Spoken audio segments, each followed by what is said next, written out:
October 5th meeting of the Texas State Board of Plumbing Examiners to order.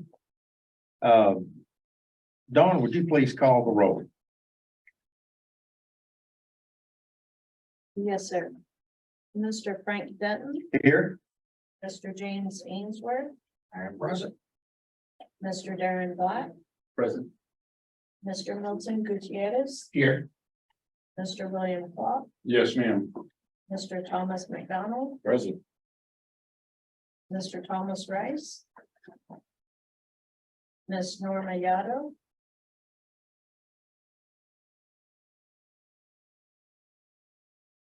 Norma was signed on a minute ago, but She's there.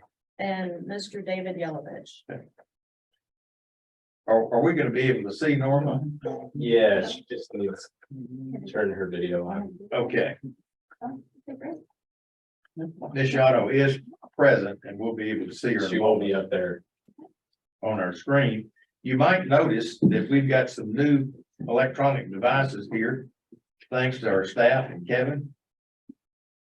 When we were in Waco, they used these devices. I thought they were mosquito zappers when I walked in, but apparently they're cameras that will follow you voice wise. And so those of you who are watching from on your computer screens, we no longer have the headphones and there's no muting and unmuting, and Kevin slowly but surely is dragging us into the 21st century, screaming and kicking, but we're getting there.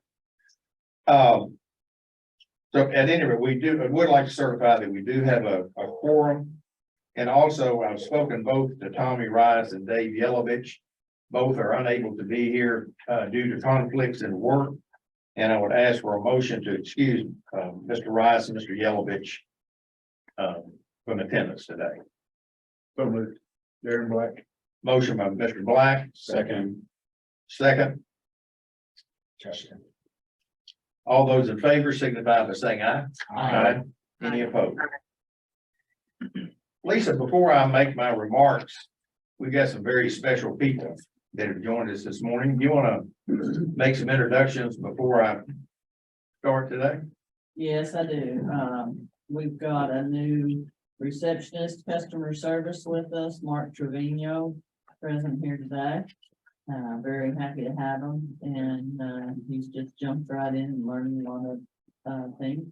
And we also have Ollie Vaness, and Ollie comes to us from Columbia and is an attorney there, and she is learning everything we do here in Texas and the United States, and has jumped in and been just wonderful help to Lynn and myself and all the staff. So we're glad to have both of them.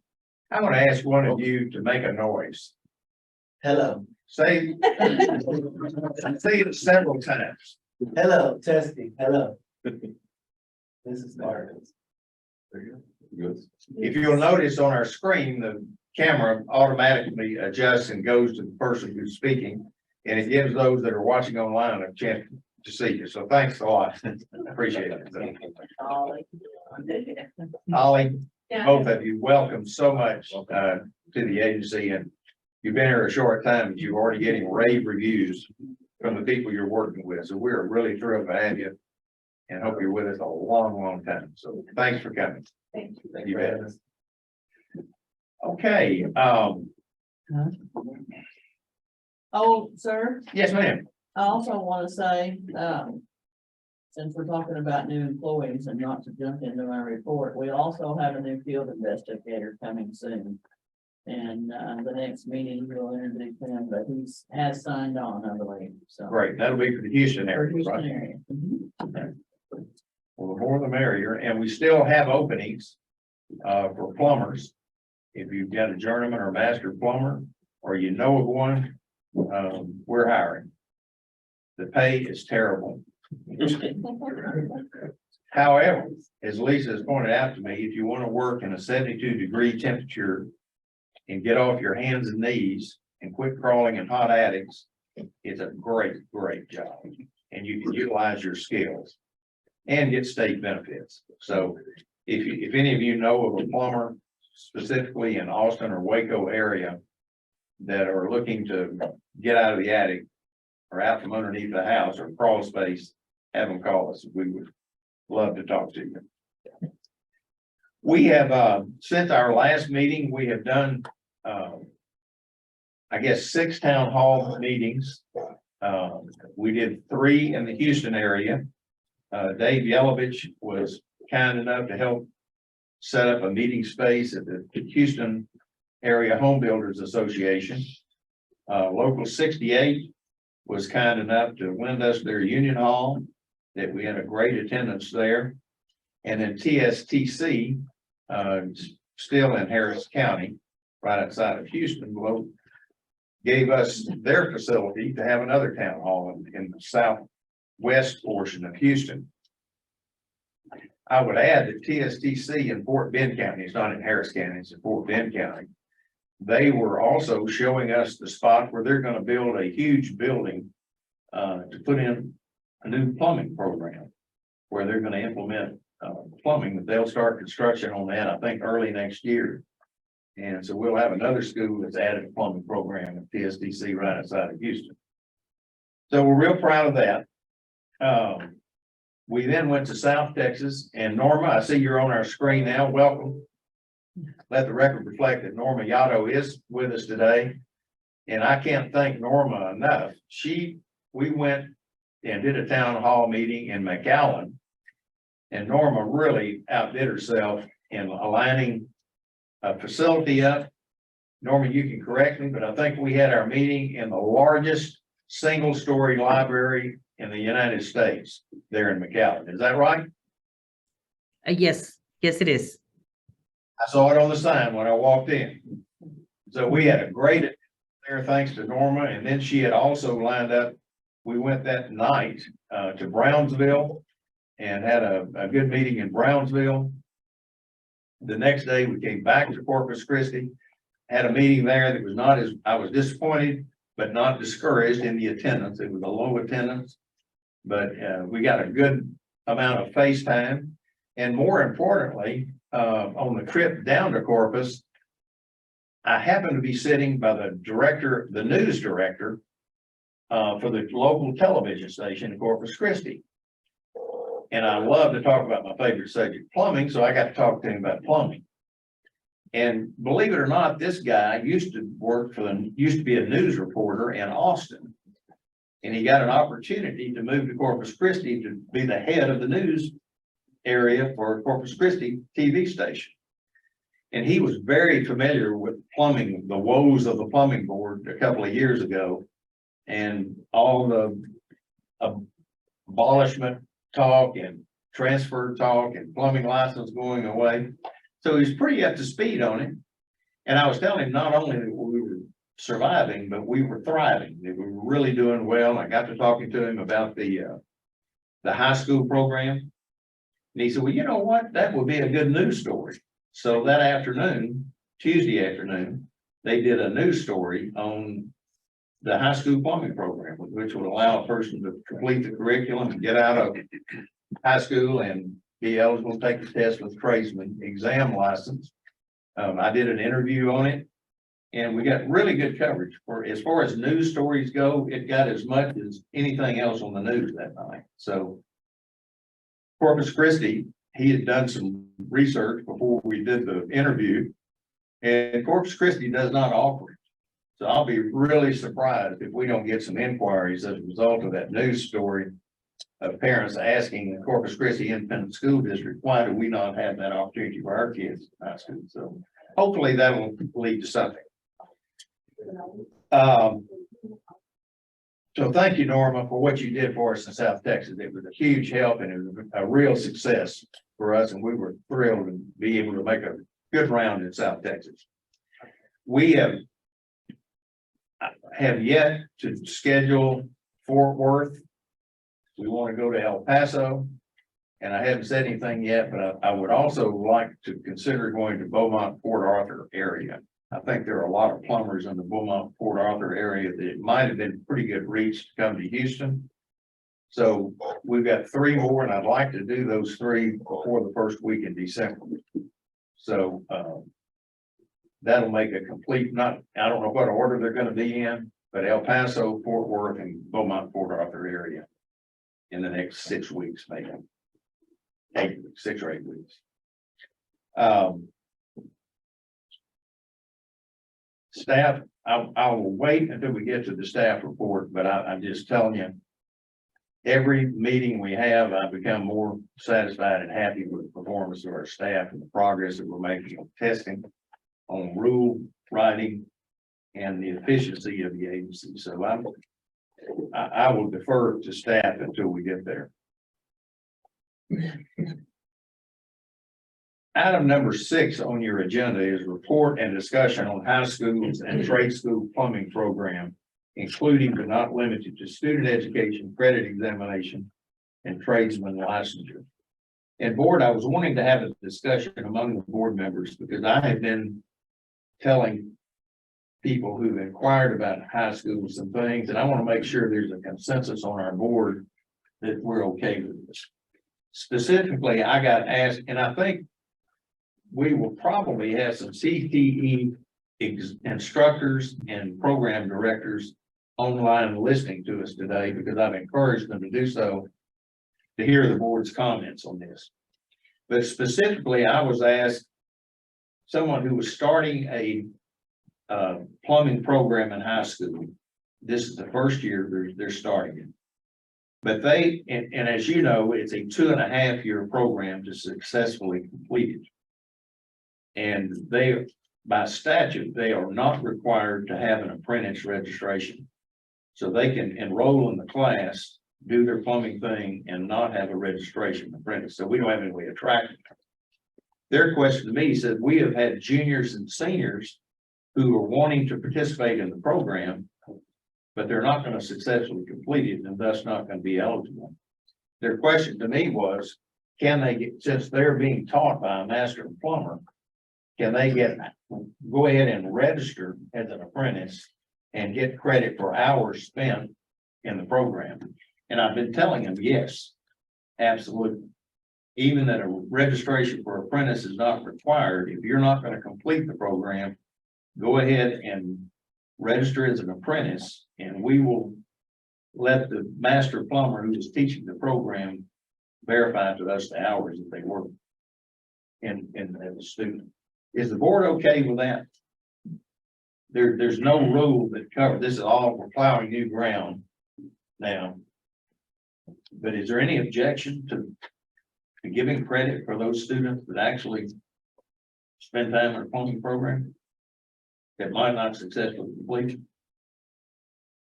I mean, if they're under a master plumber, they're under a master plumber. I don't think. And they're learning plumbing. It's Yeah, focused. if they register, I don't see why those hours wouldn't count. I don't either. And again, let me make the distinction. A student is not required to register as an apprentice in order to take the program and ultimately take the test if they successfully. But they're not precluded from registering. They're not precluded. Yeah. That's a good way to put it. And I know in some of the town halls, several of the instructors have mentioned that they were still getting all their students to register as apprentices Yeah. when they start the program anyway. And yeah, again, I don't see why not. Makes sense. Okay. No objection. I would only add, Mr. Chairman, years ago, and maybe Lisa can expound on this more. We used to have some programs in place that afforded a certain number of hours to supply house people and people within our industry that weren't directly associated with the workforce aspect of it. If we've got students that are completing a 1 or 2 year program, instead of documenting the hours, would we just be able to just give them Afford them hours. afford them a 500 hour per year?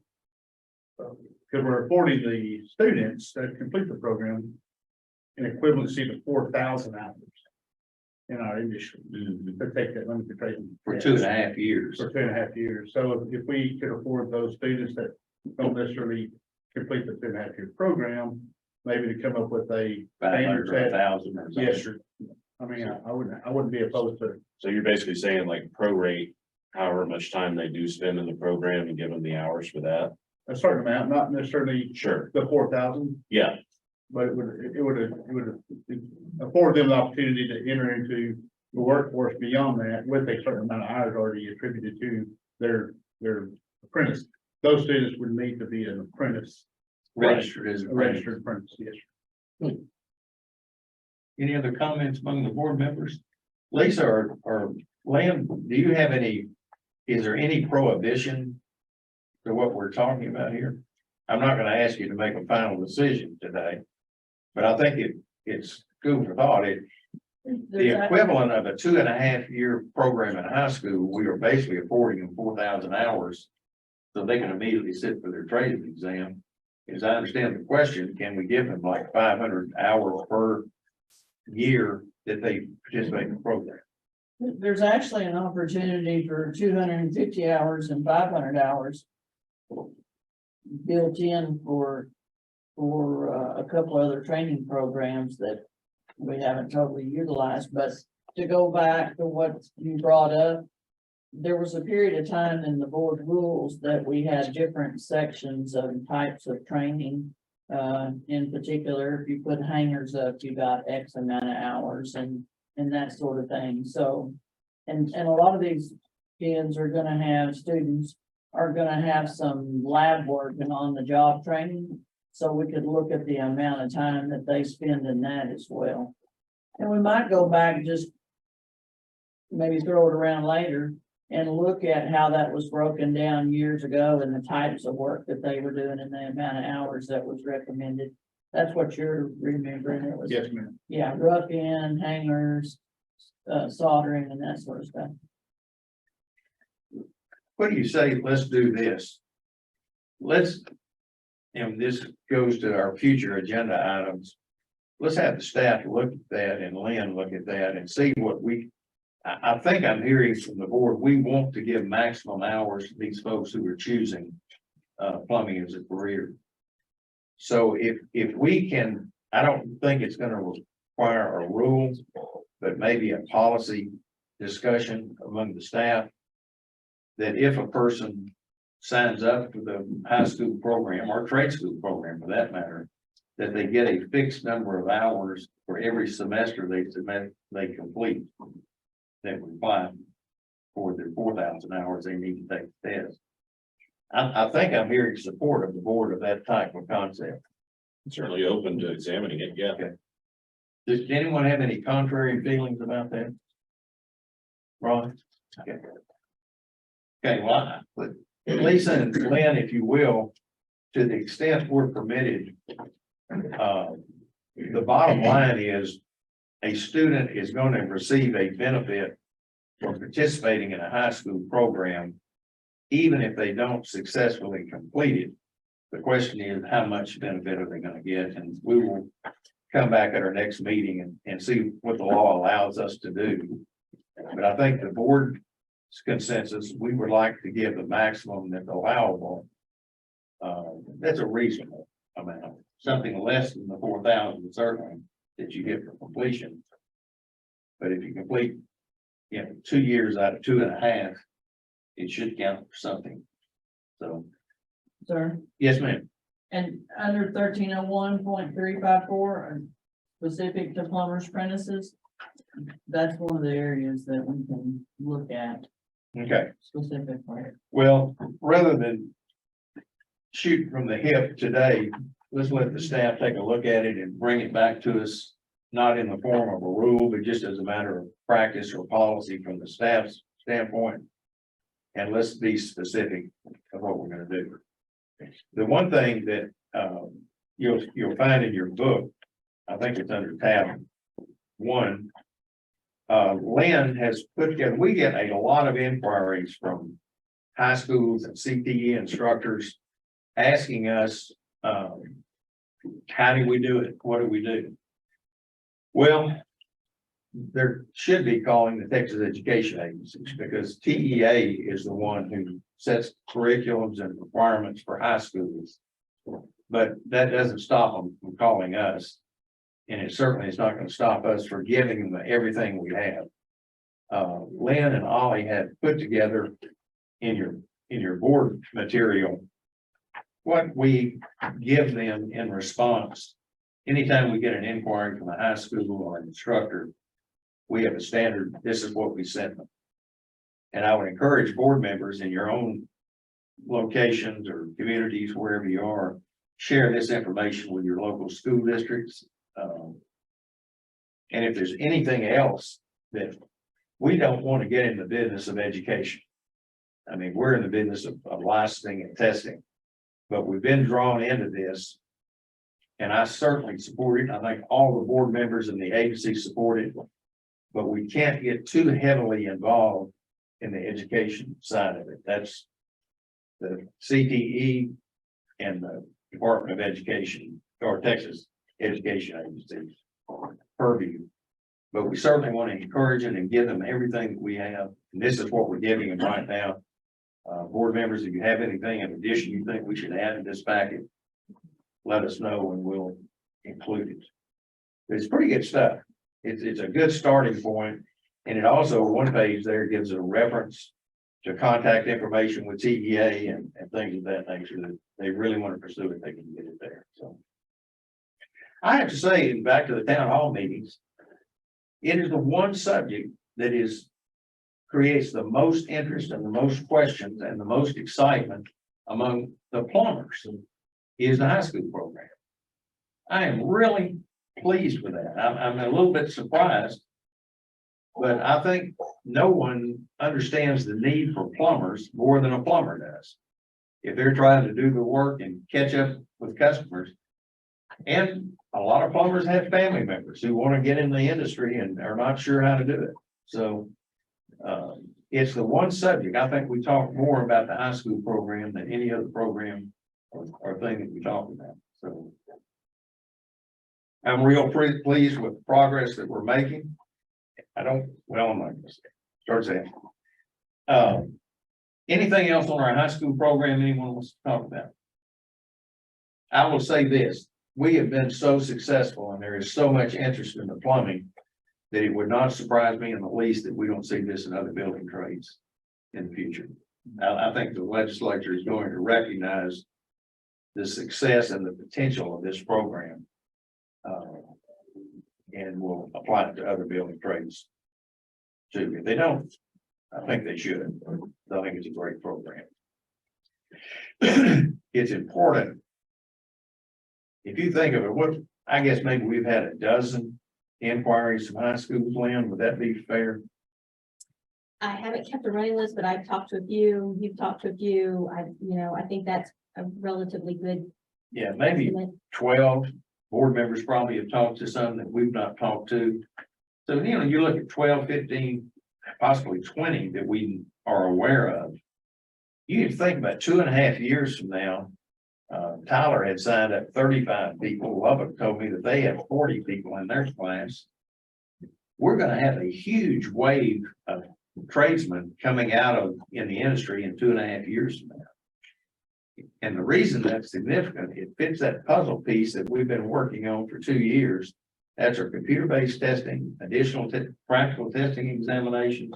We are putting together the infrastructure to accommodate that surge of new people entering the plumbing industry. So I think we're ahead of the curve. I think we're doing it both at the same time, and I think our timing is going to be perfect. In 2.5 years, when these students start coming out, when TSTC adds their programs, the unions are still doing an outstanding job. They are filled up.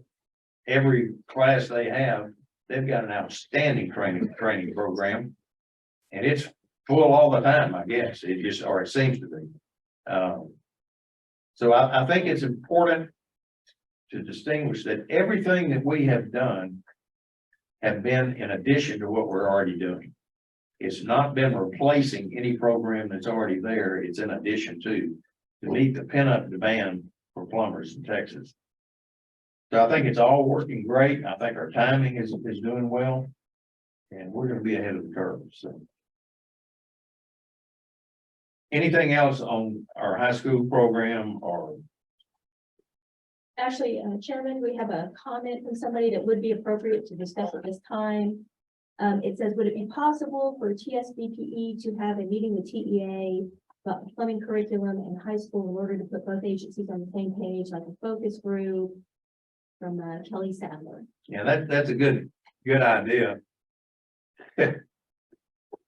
I'm not sure they want to be on the same page with us, to be honest with you. We've had numerous meetings with TEA already. And, I certainly would not be opposed to it. But education is their business, testing and licensing is our business. And we're just trying to generate some interest and support in the plumbing program and education. And the education portion of it is theirs. But to answer the question and respond to that, I would love to talk to anybody that wants to talk about it. By virtue of the fact, I picked a total stranger off an airplane. And it turned out he was new before. So yes, we would love to talk to the TEA about it. And quite frankly, we will reach out to them. I laugh about it, but I think it's a good idea. We will reach out to them and let them know of our availability and what we can do to help them do their job. So we'll do that. And Lynn, if you'll find out who to contact and that 10,000 person agency that would want to talk to us, we'll do it. And we'll just shoot them a letter, just tell them we're available and desirable and desirous to meet with them to see what we can do to help. Okay, moving on to item number 7. Report and discussion on agency initiatives to deter unlicensed activity. At our last board meeting, Lisa had provided a form or was working on a form to distribute to inspectors to help report unlicensed activity, and Lisa has included in our packet that form.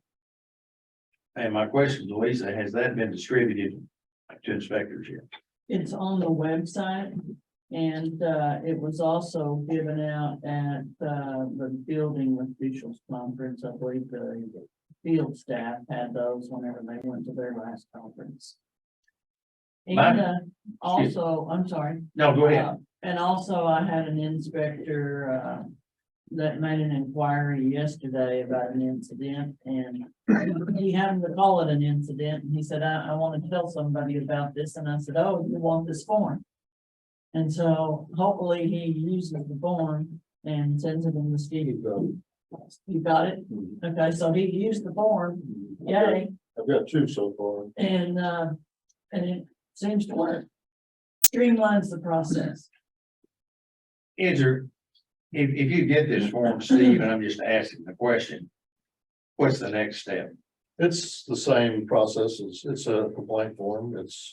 We process, we issue complaint number, issue field investigator. What she's talking about now, actually, our field investigator is on his way to meet with the inspector and go over his concerns. So he's filed the formal complaint, and again, field investigators gonna go ahead and see how he can assist. So. On this complaint, does this respondent information, is that the person that's doing the unlicensed work? Do we immediately notify them they're under investigation for unlicensed activity? I'm not gonna say immediately, but in the process, yes, they are notified. Why would that not be the first step? Well, it is, it's just paperwork. The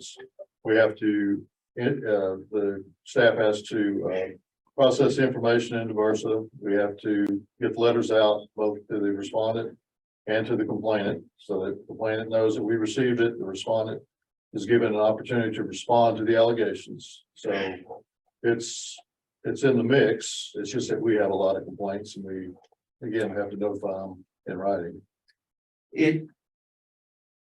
Is there enough information on this form to issue a cease and desist order against that person? It needs to be investigated first. So in other words, you want to verify that the person is actually doing this activity before you. Correct. I mean, we have to have our evidence in hand. Have an opportunity to contest, any action. So we want to make sure we've got our ducks in a row. Now, where I'm going with this it would seem to me, since this is initiated and signed by a inspector who's licensed by us and is duty bound by law to give us accurate information, would this not carry a heavier weight in some complaint that was filed online by a plumber or by Joe Doe? Potentially an angry competitor. Yeah. Yeah. Would this not carry more weight that would allow us to take action earlier because it came from a licensed inspector? And that's a question, it's not a Lynn or If you're Lisa or listening to me, Steve. Actually, if I could just, I would say that a ALJ that would weigh in the determination of credibility in the mind of an ALJ. So I can't give you a definitive answer, but I think they would consider that. I certainly do.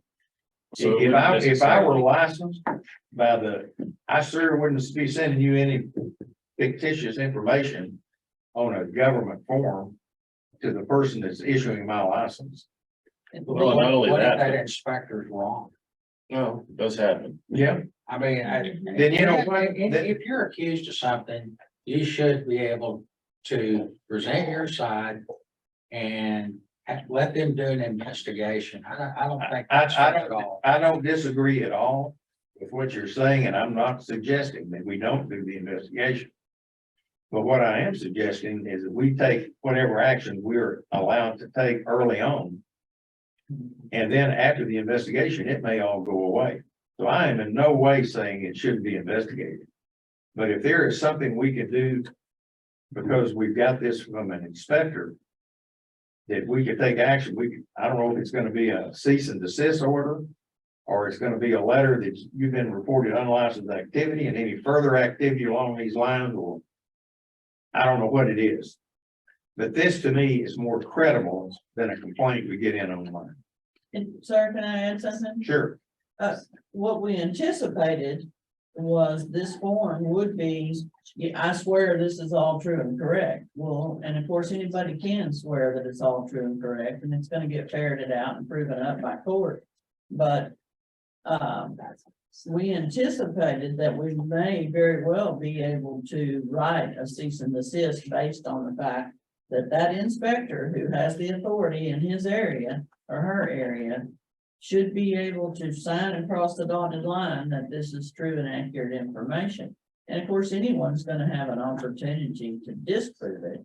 And after October, we're gonna have a separate way to track these incident reports in our system too, which will make it easier for Steve to keep track of just what has occurred with I that. think, again, a due process has to work and it has to play out.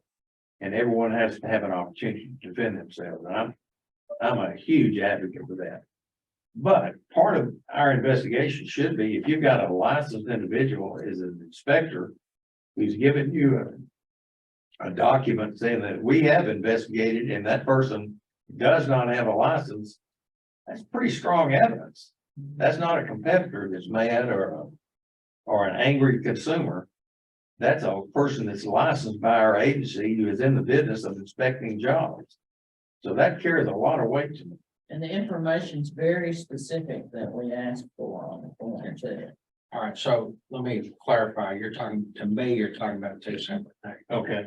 If he's truly unlicensed and he's not listed on the database as a licensed plumber, I could understand the cease and desist, but if it's a complaint against a licensed plumber, there should not be a cease and desist. Yeah, I'm talking unlicensed Okay. activity. That's All under, right, that's a big clarification. no, I'm not, Good point, yeah. that is an excellent point. Yeah, And, okay, and when I talk about it, I'm talking about it under item number 7, which is unlicensed activity. okay, all right. So if we get I would assume that an investigator or an inspector is not gonna send this form in unless they have, number one, asking for his license. And number two, checked our database to make sure they're not licensed. And have done the initial due diligence to make that determination. And if they had done that, that's sufficient evidence for me to go ahead and take action, including a cease and desist order. Now, there would be an opportunity for that person, well, there was a misunderstanding, they didn't get my name right, or I left my card at home or something like that. And if they produce that evidence, it goes away. So it's not a quality of work issue we're talking about. It's a license or no license. And I'm not a plumber, but I can tell you whether they got a license or not pretty damn quick. And Yeah, they're supposed to have their card on them. well, they're supposed to have their card on them. If they don't, give me some ID and I'll look you up on the database. I mean, I can do that. So staff look to see what's the strongest action you could take, keeping in mind due process. But this is not just a random form coming in from some citizen off the street or some competitor that's mad because somebody got their business. This is a person licensed by our agency in the business of doing inspections. So let's see what we can do, okay? Would you do that, Lynn? And again, I don't want to skirt around due process because I'm a big advocate of that, as is Ron is. But if we've got the goods on somebody, there's no use in us messing around. Plus, it can save us time and effort. Norma, do you want to weigh in on this? Is there anything we've talked about that caused concern for you? No, I agree with what you're saying, Frank. I know that we've submitted in the past, we've submitted complaints and they get dismissed. Even though we feel that, we've turned in adequate evidence that they're either contracting and, for plumbing, or we've caught, people doing plumbing without a license. So I agree with you. I mean, we're out there inspecting. We're the ones that make the determination. I'm even thinking of going, it's like, oh, okay, you know what? Let's submit video, because sometimes pictures, even though, we do submit pictures, those pictures, we got one that says, oh, they were just doing scaffolding and they were actually, laying pipe. And the plumber came back, it's like, no, well, this person is unlicensed, but they were doing scaffolding. That was one incident. Most recently, we had one where the contractor came in and brought in contracts, and where this person that is not even licensed, the licensed plumber is in Corpus, and he's the one that's, the non-licensed one is the one that is picking up contracts and doing the plumbing. We submitted all that information and it was dismissed. So I agree with you that, when it comes from an inspector, that it should have a little bit more weight, when we're submitting all this paperwork and perhaps somebody, contact us. So we can, elaborate a little bit more as to why we submitted that complaint. My other question is this available? Is this form, I know it's being rolled out, but is it available online? And are we going to notify all the license, or at least reach out to the municipalities, making sure that to let them know that this form is now available for the plumbing inspectors? Lisa, you want to? It's online, and as I mentioned earlier, at the building officials conference, Steve introduced it then. We can also go ahead and send it to the plumbing inspectors directly. Kevin can send a blast. Yeah, there are not but 1,000 of you out there. We can just send you an email and attach it. I think Send blasts a lot to the inspectors. We'll include this too. Yeah. One of the things Justin, I think, was heading, is there a way, Lisa, that they can file this complaint online without the necessity of having a piece of paper? Can we do that? Yeah. Yeah, they can just email it into us. Okay. So can you fill out the form online? When Kevin gets it fillable. So right now, no, but that's where we're headed. Yeah, it'll be a fillable form, just like our Okay, complaint form. where you can is. populate it yourself online. It is currently fillable. Is it That's fillable? what- He's that's already what got I it love. done. Okay. Yeah. But it's not, So that's where you were Web-based. headed, wasn't it, Justin, where they don't have to actually have a piece of paper to mail in? I mean, I think that makes it, the easier you can make it, the better. Because, as with all of us, inspectors are swamped. I mean, they're spread Sure. thin, so. If they've got to stop and, fill out a bunch of paperwork and then, go fax it or scan it or mail it or whatever. Email, That, email is fine. yeah, Perfectly. so I definitely think the fewer steps, the better.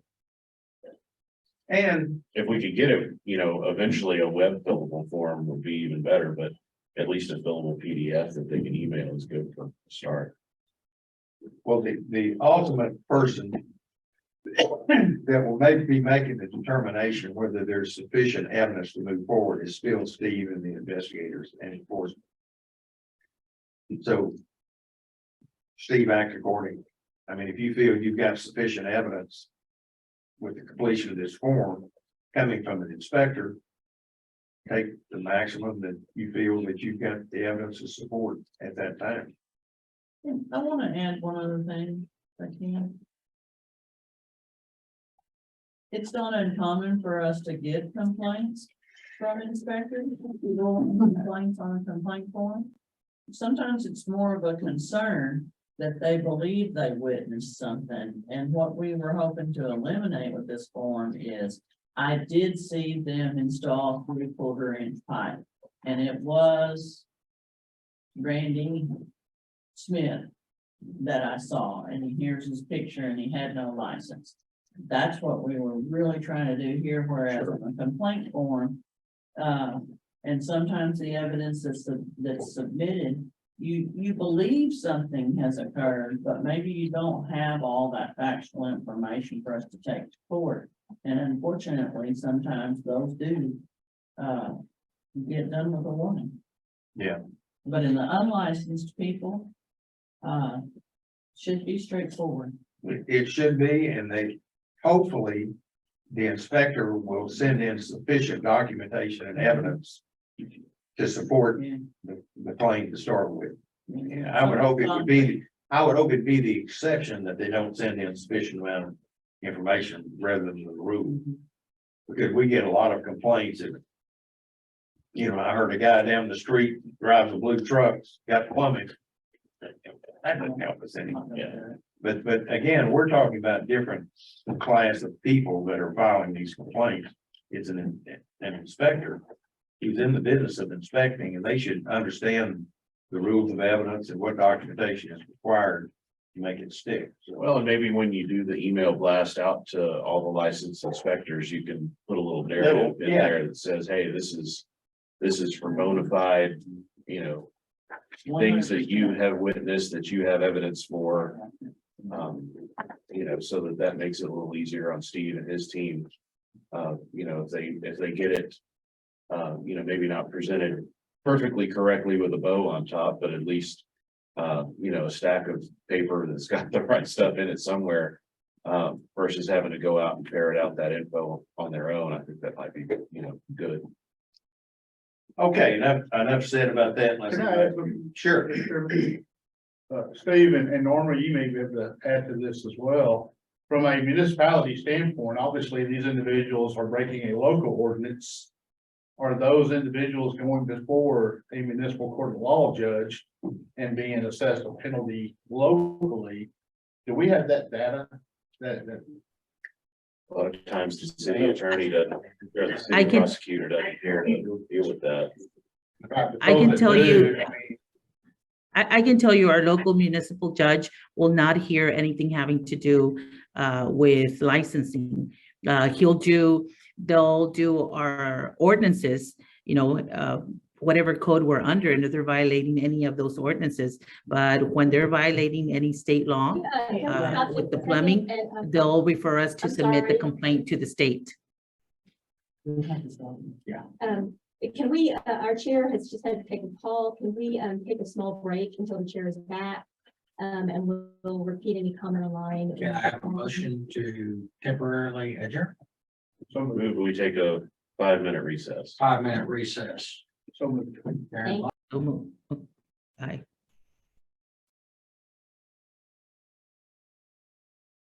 It's about 10 minutes till 11. We'll call the meeting back to order.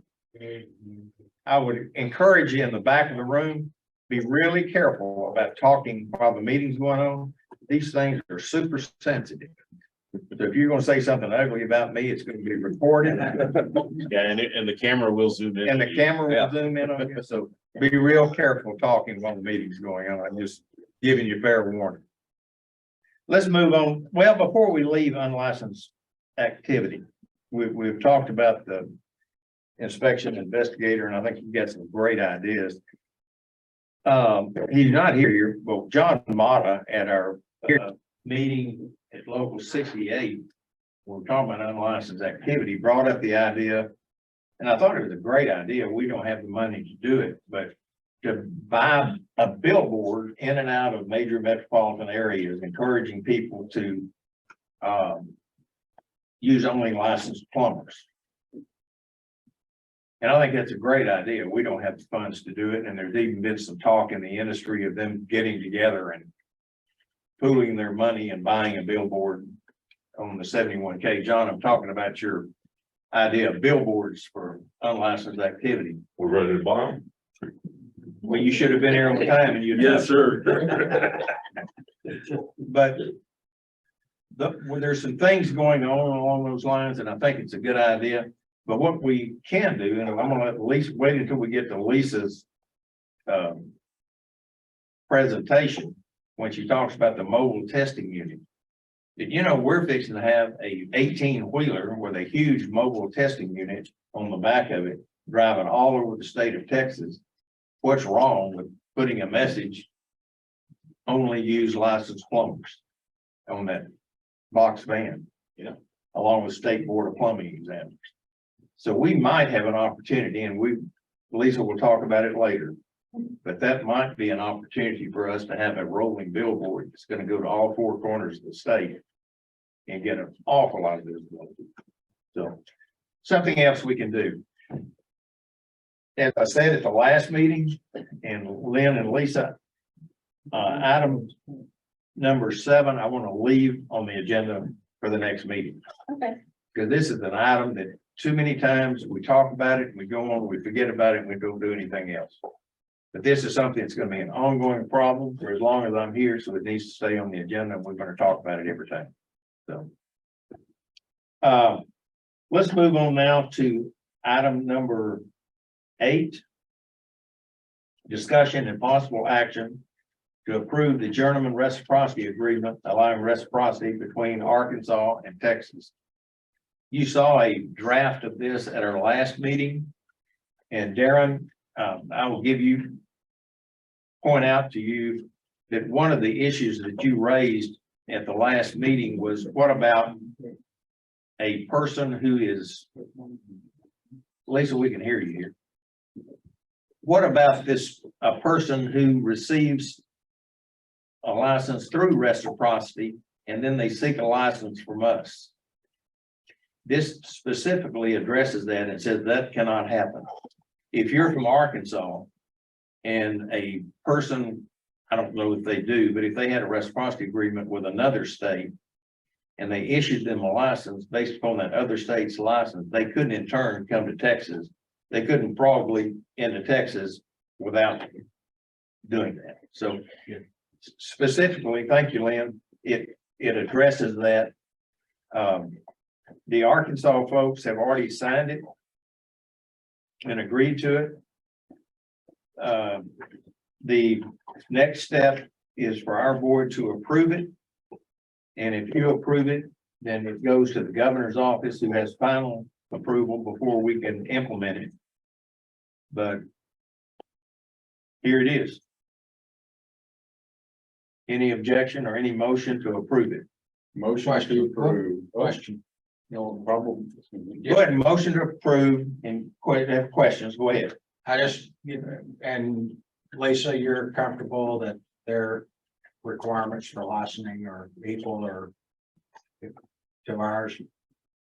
They're not equal, but the way that we have this written, we're going to make them be equal. I think they put, and that's a great question, and something I failed to mention that Lynn and Lisa came up with. They may not be, but if there is a requirement in there that they have to have held their journeyman license for 4 years in Arkansas before they're eligible to come to Texas. They're eligible to come to Texas, even if they have held it 1 year, but if they held it 1 year, they got to take our test.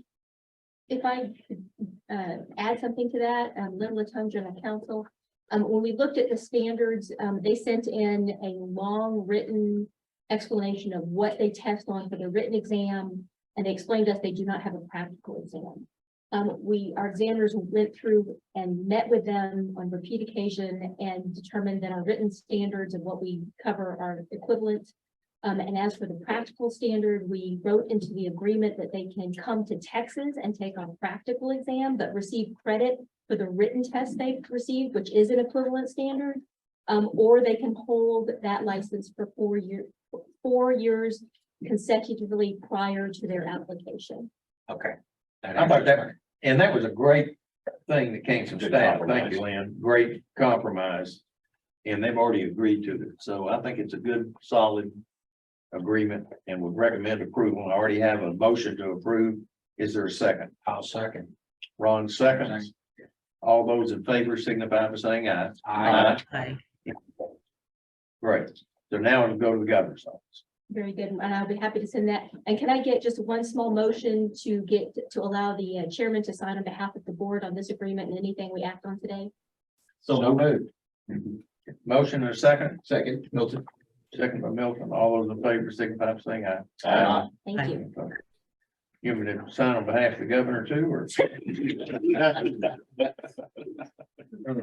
You know, by the way, It's the a good way governor, to not get reappointed, Frank. well, I told him that he wasn't doing me any favors when he sent me over here to start with.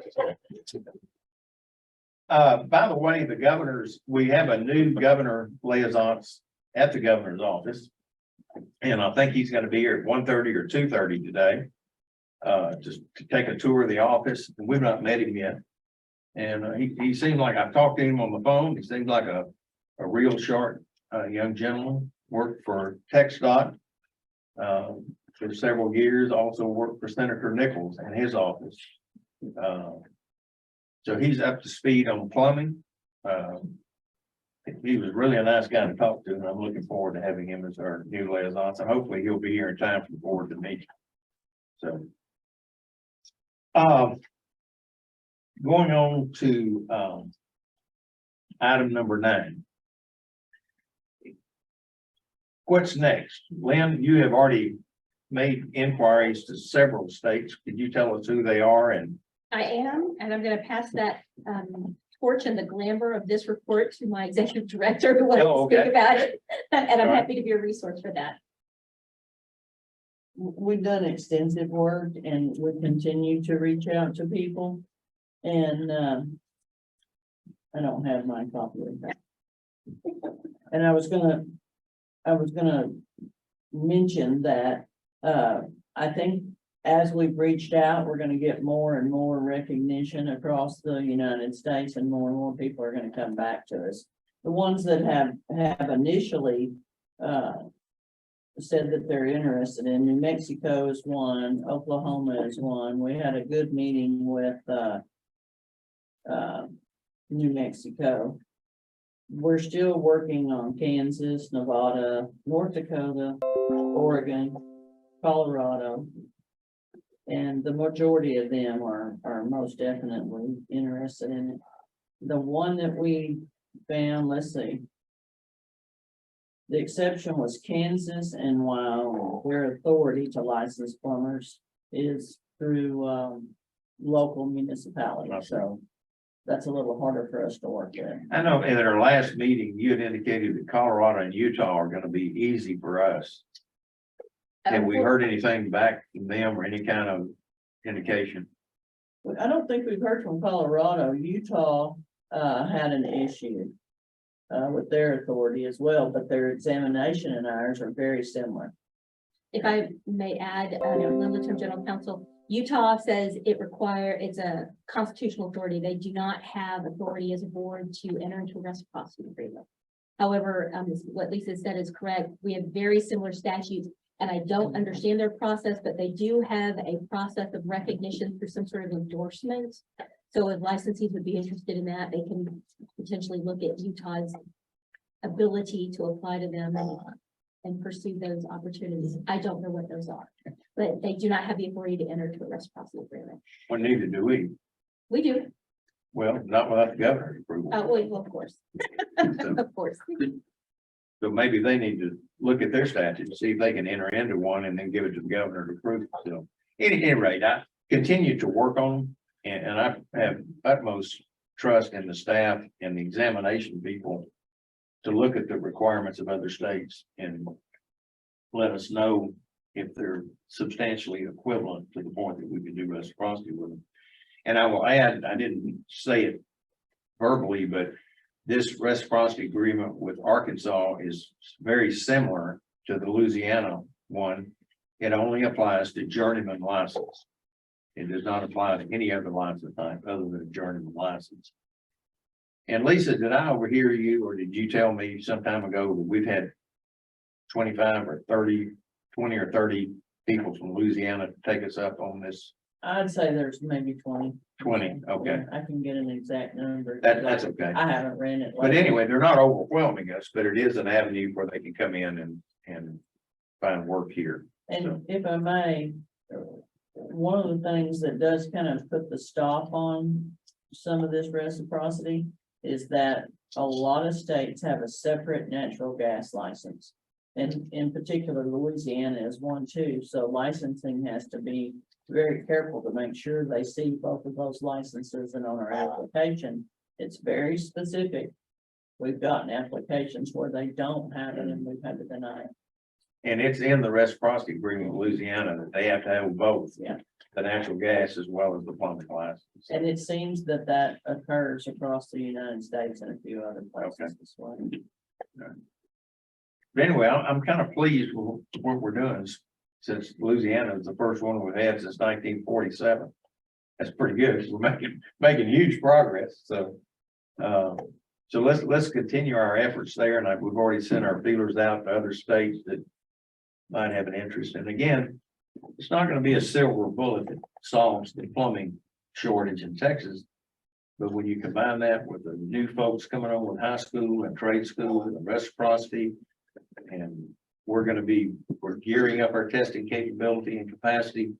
It's coming together. So I think we're addressing the number one issue in Texas, and that's not enough plumbers. Can I ask a question, Lisa, real quick? Hey, Lisa, on the natural gas is one thing, is the Texas Railroad Commission recognizing those journeymen as well for the propane LP gas? The LP gas, there's a separate list of licensed plumbers that have the LP certification. That the plumber can go to the Railroad Commission, show that they have a license here and get that certification. And I don't know about other states and how they're doing that, but I suspect it's something similar. And we're not checking to see if they have an LP. We're specific to natural fuel gas. Yes, ma'am. Yeah, I just didn't know if the Railroad Commission was willing to accept the out-of-state licenses that are coming from Louisiana and Arkansas in the future that they're gonna. As far as LP, Yes, ma'am. we'll ask them Yes, ma'am. out of curiosity, and we'll ask some of them and see. And I suspect that a lot of them have their own regulatory agency for LP as well. But that's interesting because, and it may have been Arkansas that mentioned it in one of our conversations, that they did license both things on their exam and license. I'll double check that, see. Any other questions on reciprocity or where we are or where we're going before we move forward from the board? I have one question, and then I'll try to, actually, since people are fleeing California, is there a reason why California is not on our list? If I may address that, when we started, the board earlier told the agency to see what they could do with reciprocity, examine standards of other states. We took the states around us geographically first. We took people that we thought had equivalent standards, and then we took people who had actually come to our shores essentially and said, I'm from another state, can you help us out? We took those first because that was our experience. California had not been on the list just because, and I'm not the one to answer this. I don't know if their standards are near our standards. or if we've had that experience. I So can that's tell why you- we put I can tell you they're not, based on what I've heard. They basically don't have exam standards. You can just become a plumber by saying I'm a plumber. I'll give you the best example, not the best example, a example. I had a gentleman at our Houston meeting who was crying and whining that he's a master in California. And he couldn't understand why he wasn't a master here in Texas, that he has tried and tried and tried. I said, well, that's not true. I said, you know what?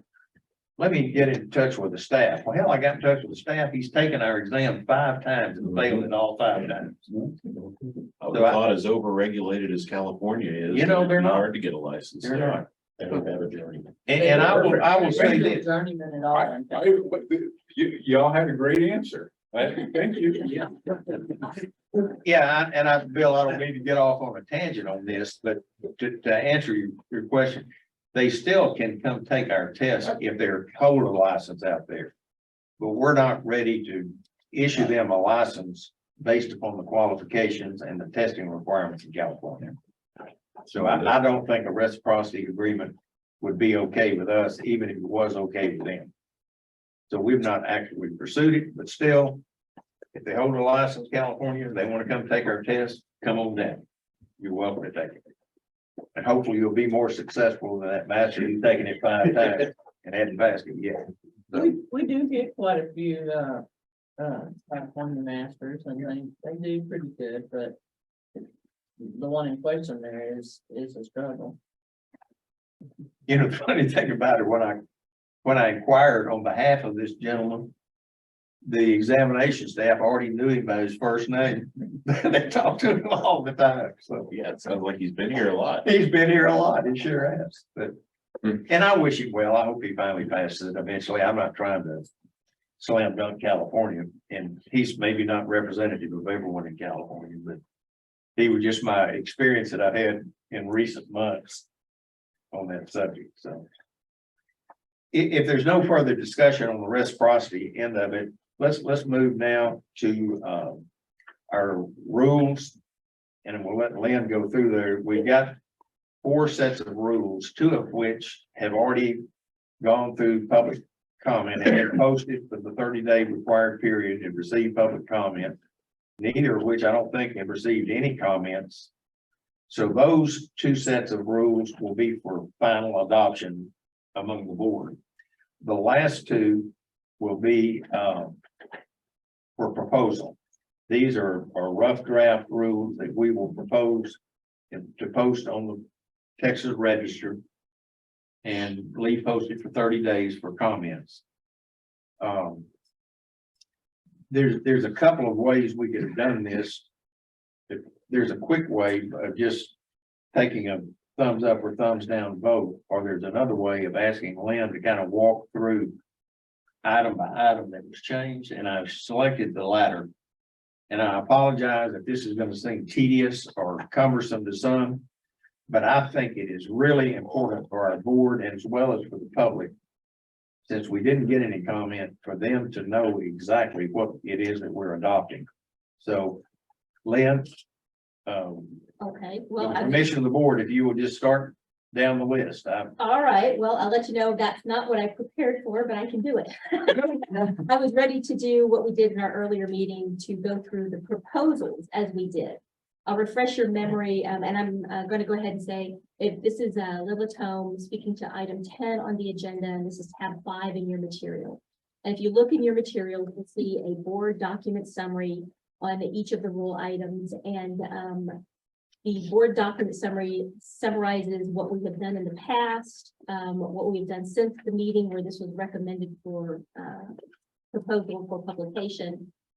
When we move into the proposals for publication, there's an item by item description of what the rule is about. But I'll be happy to speak from the preamble. Well, yeah, that's really what I was talking about. You've Okay. got a preamble here, but if you don't mind kind of walking us through that preamble, even on the adoptions. Sure, sure. All right, well, item number 10, this is a discussion and possible action for proposed rule amendments at 22 Texas Administrative Code 361.1 and 361.13. The proposed rules accommodate statutory changes made by House Bill 636, passed by the 87th legislature. Proposals were published in the Texas Register on July 8th, 2022 for 30 days of public comment. No comments were received. That said, in preparation for this meeting, staff reviewed the rules and determined that it would be better to restate one of the rules in 361.152 specifically to move our amended text to an earlier place in the paragraph. And that paragraph is in your rule document material. No new language has been proposed, but the staff wanted to make clear in the definition of tradesman limited license that the tradesmen coming in under the career and technical programs do have to sit for the exam.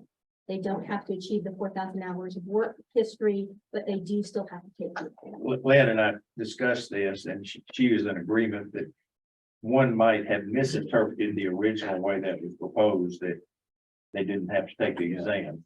So I know that came up in one of the town halls. and it did. So anyway, Lynn has redone it in accordance where it's clear that even if they are exempt from the 4,000 hours, they're not exempt from the test. So thank you, Lynn. And again, to refresh your memory, we went through these rules point by point when they were proposed for publication, and I'll briefly go through that again as stated in the Texas, as in the published in the pre. 361.116, the proposed rule amends the definition of continuing professional education by removing reference to board approval and eliminating unnecessary language. As we've had many discussions, House Bill 636 transferred the responsibility of continuing education approval from the board and put that administrative process to the executive director. 361.122, the proposed rule amends the definition of field representative by eliminating the responsibility of the field representative to issue citations. House Bill 636 eliminated that authority in field representatives. 361.147, the proposed rule amendment amends the definition of responsible master plumber, an RMP, eliminating the requirement for an RMP to complete and submit a certificate of training as mandated by 636. The course that they previously were mandated to take was taken away by 636. 361.152 again amends the tradesman plumber limited license definition as we just discussed. And 361. 52, not 62. Oh, I'm right? so sorry, 52. Thank you. Mhm. 361.13, the proposed rule eliminates reference to the enforcement committee and the requirement that the committee members be a member of the board. House Bill 636 eliminated the enforcement committee, and those processes have now been processed by staff.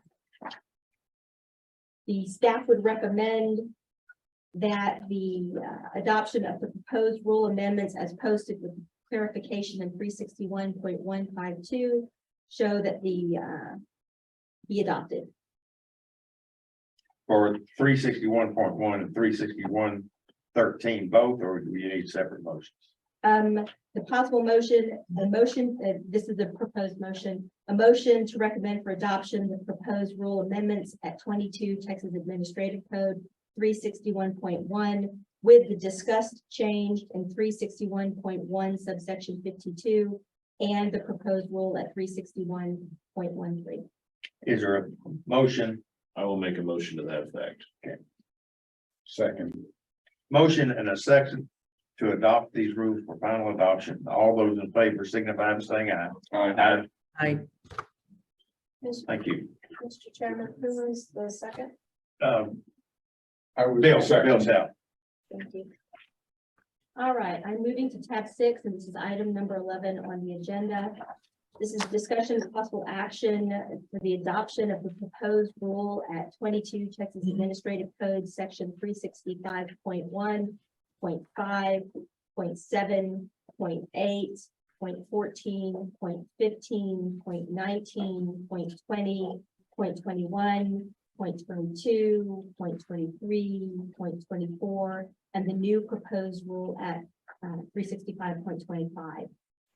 The proposed new rules and the new rule, the proposed rule amendments and the new rule accommodate statutory changes made by House Bill 636. 4-year rule review and changes identified by the agency under the board's plain talk initiative implemented to make the rules easier to understand and enforce. Unnecessary internal references to law and statute have been taken out, so the rules stay current regardless of changes to the law and rules. These proposals were published in the Texas Register for 30 days of comment on July 8th, 2022. No comment was received. I'm going to run briefly through the substance of those rules as they are posted in the preamble. Lynn, before you do that, I would like to remind the board that these weren't just random changes. Ron and Darren might remember that Tommy Rice and the 4 of us sat in that conference room for a full day and went through every rule line by line, and the staff took some notes based upon recommendations from the board members.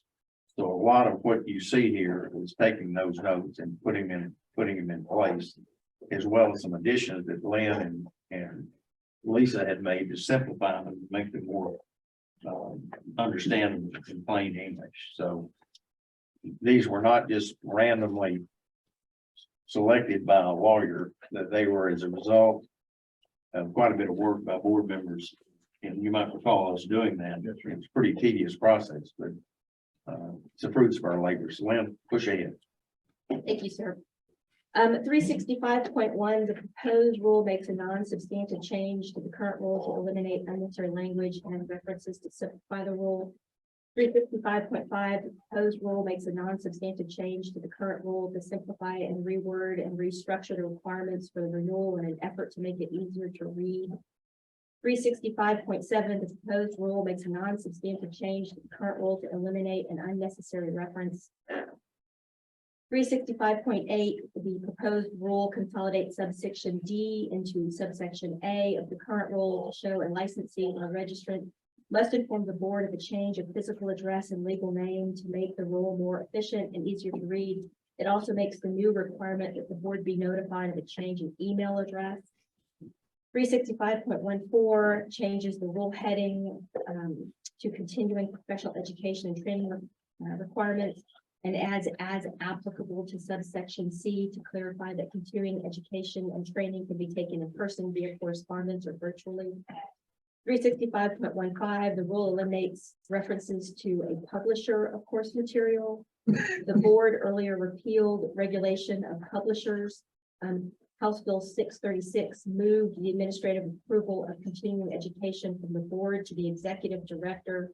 Further language is eliminated to streamline the rule and clarify that the executive director will approve both continuing professional education and training courses.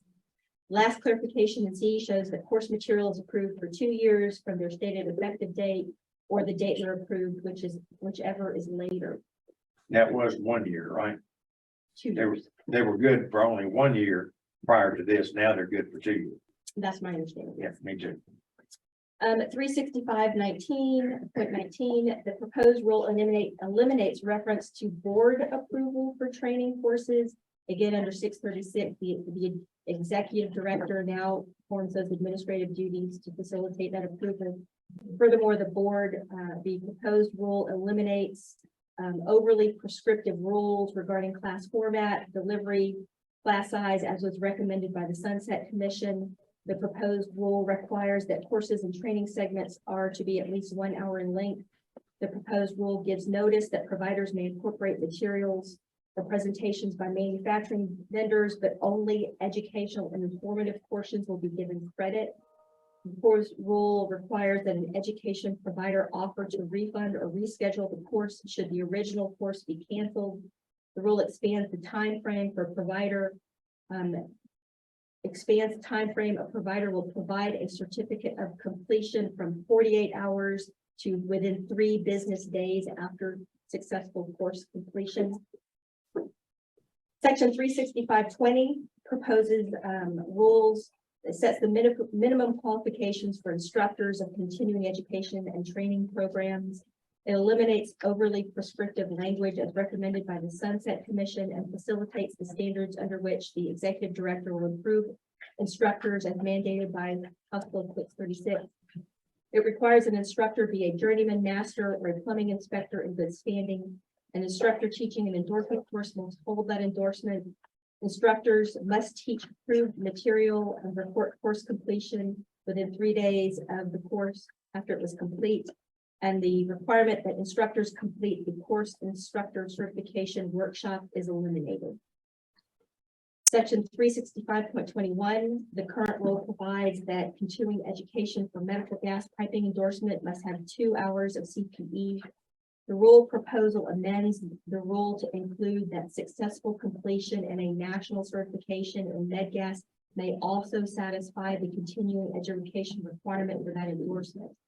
Further change eliminates the requirement for a bound physical copy of the NFPA 99, as the NFPA is available and used digitally.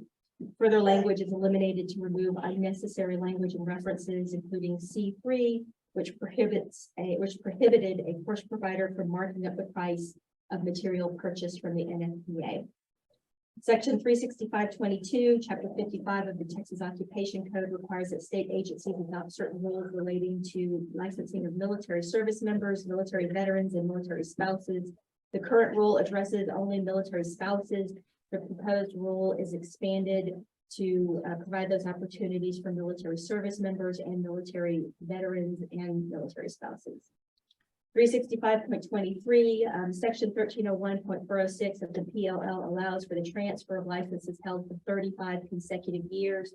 The current rule at 365.23A is inconsistent with statute. Therefore, the proposed rule eliminates the provision inconsistent with statute, making it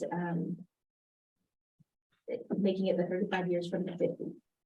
365.24, the proposed rule allows instructors who teach the alternative option, a tradesman, limited plumber at a high school or institute of higher education, the ability to renew their license by completing 6 hours of continuing education at least every 3 years, if they provide at least 18 hours of instruction annually. This provision facilitates the requirement in House Bill 636, which amended 1301.407G. 365.25, the proposed rule supports the temporary non-renewable 30-day license created by House Bill 636. This rule shows that the license may be granted in conditions of disaster declared by the governor or determined by the executive director. The staff recommends the adoption of the proposed rule amendments, and the new rule is posted. Is there a motion? So moved, Ron Angelo. Second, I'll second. Darren Black. Sarah, second by Darren Black. All those in favor signify by saying aye. Aye. Any? I know that was a lot to do, Lynn, but I think it's really important. So many times these rules are just like statute once we adopt them. And I think it's real important that we be transparent about them, that the public knows about them, our board is fully aware of what we're doing before we do it. I have been on other boards where the staff shoved these rules in at the very end of the meeting and nobody wanted to talk about them or read them. They just wanted approval on them. And I moved them to the front of the agenda because they are so important and have such an impact on the industry that we need to have our eyes wide open when we do it. I'll also say that if we make an error or if an error is pointed out to us, we can go back and fix it. There's nothing that we've done if we've made an error that we can't go back and correct it.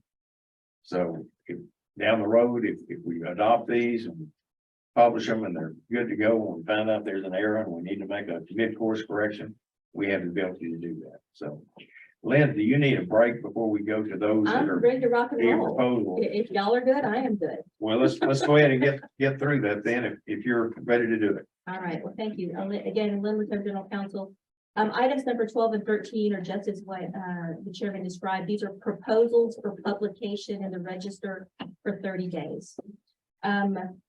So we're asking you under item number 12, tab number 7, to consider and possibly act to post for 30 days of public comment in the Texas Register proposed rule amendments at 22 Texas Administrative Code 363.2, .4, .5, .6, .7, .8, .10, .11, .12, .13, .14, .15, .16, .17, Point 18, point 19, point 24, point 25, and point 27.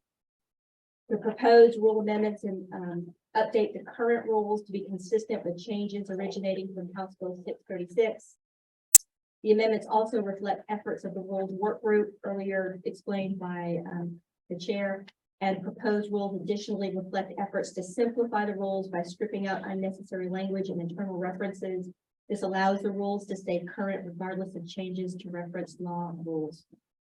Under 363.2, this simply adds that applicants for renewal as well as original licensure, registration, or endorsement must qualify by meeting the applicable requirements, paying the fee, submitting the fingerprints, and passing the exam as is applicable.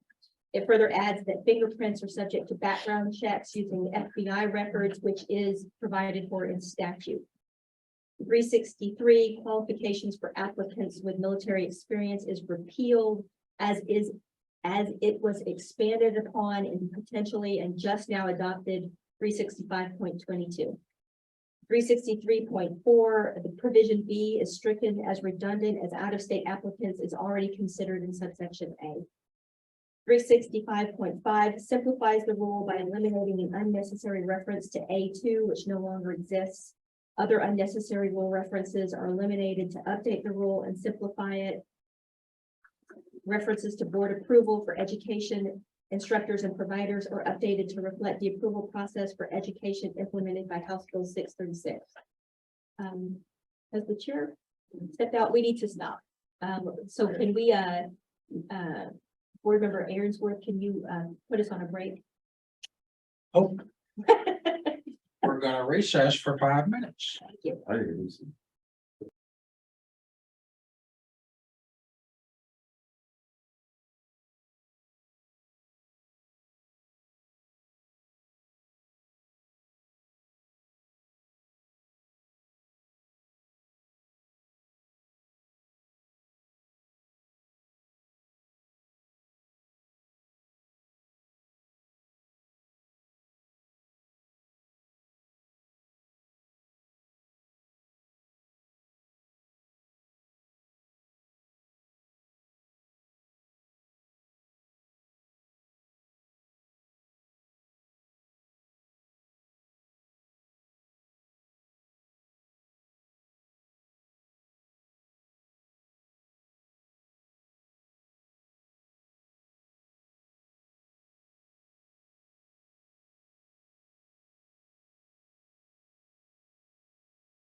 Time you and I have done this, so Were we back on? we're back on. Go ahead. I'm sorry. All right. I'm gonna go back and start at 363.4. The provision in B is stricken as redundant as out-of-state applicants are already considered in subsection A. 363.5 simplifies the rule by eliminating an unnecessary reference to A2, which no longer exists. Other unnecessary rule references are eliminated to update the rule and simplify it. References to board approval for education instructors is updated to reflect the approval process implemented by House Bill 636. Again, passing the administrative approval to the executive director. 63.6 simplifies the rule by eliminating an unnecessary rule reference and restructuring it rule to make it easier to read. References to board approval for courses and educational instructors is updated to reflect the approval processes implemented by House Bill 636. And lastly, successful completion in a high school career and technology education program is provided by 1301.3542 as implemented by House Bill 636 is added to exempt those applicants from requirements for earlier licensure work experience or instruction. 363.8 through 0.14, I'm just going to put those together because they're the same reference. Simply eliminate the reference to board approval for education and providers and instructors, passing it, simply making the language approval as House Bill 636 vested that approval in the executive director. And that again is the same change in 363.10, 11, 12, 13, 14. So I'll just summarize that there and skip to 363.15, which eliminates references to the enforcement committee. The change recognizes that House Bill 636 amended 1301.304 of the PLL to eliminate the enforcement committee. 363.16 updates and simplifies examination by stating that the board will not process incomplete applications and applicants shall receive notification of written or practical exam with the date, time, and place of the exam. 363.17 replaces the term chief examiner with the term agency to reflect the operations of agency staff to service the needs of applicants reporting for examination. 363.18 simplifies the role by eliminating an unnecessary reference. 363.19 replaces the term chief examiner with the term agency. 363.24 in response to the governor's office of regulatory compliance and our rule simplification effort eliminates outdated and unnecessary rule references, and the rule was restructured to simplify it. References to board approval were taken out as House Bill 636 passed that approval to the executive director. It also adds plumbing inspector to the list of qualified licensees that may teach a CPE course. That the work group identified that was inadvertently left out from earlier rule efforts. It allows endorsement education providers to maintain records of course completion for 2 years. 363.25 in response to the governor's office of regulatory compliance, outdated and unnecessary rule references were eliminated. The rule was restructured to simply make it easier to read. 363.26 is repealed as House Bill 636 eliminated the RMP training program, and in response to comment by the governor's office of regulatory compliance that this rule is outdated. 367.27 eliminates references to the enforcement committee. The change recognizes that the enforcement committee was eliminated by House Bill 636. Staff recommends the publication for the proposed amendments and repeals for 30 days of public comment. Okay, again, just to remind the board, these are strictly for publication. The public will have an opportunity to read these and make comments on them for a 30-day period of time. After those comments are received, the board will receive 100% of the comments that are made publicly. And then they will come back to us similar to the two that we did earlier for final adoption. So is there a motion for these rules to be proposed and posted in the Texas Register for comment? So Have a move. Second. And a second. Who was- Milton Gutierrez made the motion, and then Justin seconded the motion. All those in favor signify by saying aye. Aye. Any opposed? Okay, we're on the home stretch. Stay with me. Okay, This is tab number 8, item number 13. This is discussion of possible action to consider to post for 30 days of public comment in the Texas Register of proposed rule amendments at 22 Texas Administrative Code 367.1, .2, .3, .4, .5, .6, .7, .8, .9, .11, .12, .14, .15, .16, .17, .18, .19, .20, and .21. The proposed rules update the current rules to be consistent with changes in statute originating from House Bill 636. The amendments also reflect the effort of the rules work group to simplify the rules by stripping out unnecessary language and internal references. 367.1 implements a rule work group clarification that plumbing inspectors have authority to enforce the PLL and the board rules under the Texas Occupations Code. 367.2 simplifies the rule by eliminating an unnecessary rule reference. 367.3 adds the word including to A5, which was inadvertently left out of earlier rule language. And finally, an unnecessary rule reference was eliminated, allowing the rules to stay current regardless of changes to the rules. 367.4 simplifies the rule by eliminating an unnecessary rule reference. 367.5 simplifies the rules by eliminating unnecessary rule reference. 367.6 simplifies the rules by eliminating an unnecessary rule reference. 367.7 through 9 do the same thing. They all simplify the rule by eliminating unnecessary rule references. 367.11 simply clarifies the existing rule by restating it to show that a political subdivision shall not employ or contract a person who is not licensed by the board as a plumbing inspector. The plumbing inspector must be affiliated with the political subdivision having jurisdiction. We just simply said that in cleaner fashion. 367.12 simplifies the rule by eliminating an unnecessary rule reference. 14 simplifies the rule by eliminating an unnecessary rule reference. 15 simplifies the rule by eliminating an unnecessary rule reference. It also eliminates references to the enforcement committee. 367.16 eliminates reference to the enforcement committee. 367.17 eliminates reference to the enforcement committee. Subsection H also is simplified to eliminate unnecessary language to clarify that the board has discretion to impose the appropriate sanctions. The penalty matrix graphic at 367.17K is updated to eliminate outdated rule references. And we have added 3 more violations under Class A.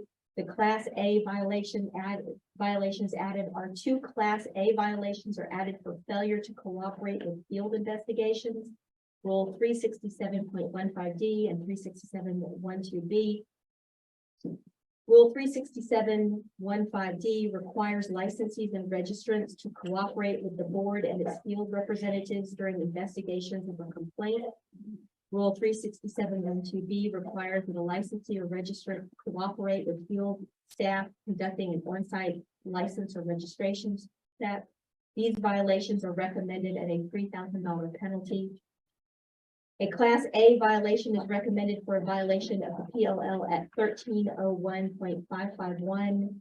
That section of the statute under that provision requires a municipality or other political subdivision that requires a plumbing contractor to obtain a permit before the person performs the plumbing work to accept the permit applications, collect the required fees, or issue the required permits by telephone, fax, or email. This penalty is recommended at a $2,500 penalty. These inclusions are recommended by the Director of Enforcement at the penalty level indicated based on the needs of enforcement investigations and activity. 367.18 simplifies the rule by eliminating an unnecessary reference. It also eliminates references to the enforcement committee. 367.19 eliminates reference to the enforcement committee. It further eliminates board review of applicants submitted after revocation as staff has approved those applications. This allows for timely processing of applications. 367.20 simplifies the rule by eliminating an unnecessary rule reference. And 367.21 eliminates reference to the enforcement committee. The staff recommends for publication the proposed rules at 22 Texas Administrative Code 367 1, 2, 3, 4, 5, 6, 7, 8, 9, 11, 12, 14, 15, 16, 17, 18, 19, 20, 21 in the Texas Register for 30 days of public comment. Is there a motion to propose these rules for public comment? Question, real quick, Mr. Chairman. Question, Mr. McDonald? So going back to 367.1, specifically in subsections B and C. Is it possible for us to change the word may to shall, or does that exceed our statutory authority? Let me, 367.1. In other words, instead of allowing municipalities and inspectors to enforce the law and board rules requiring it.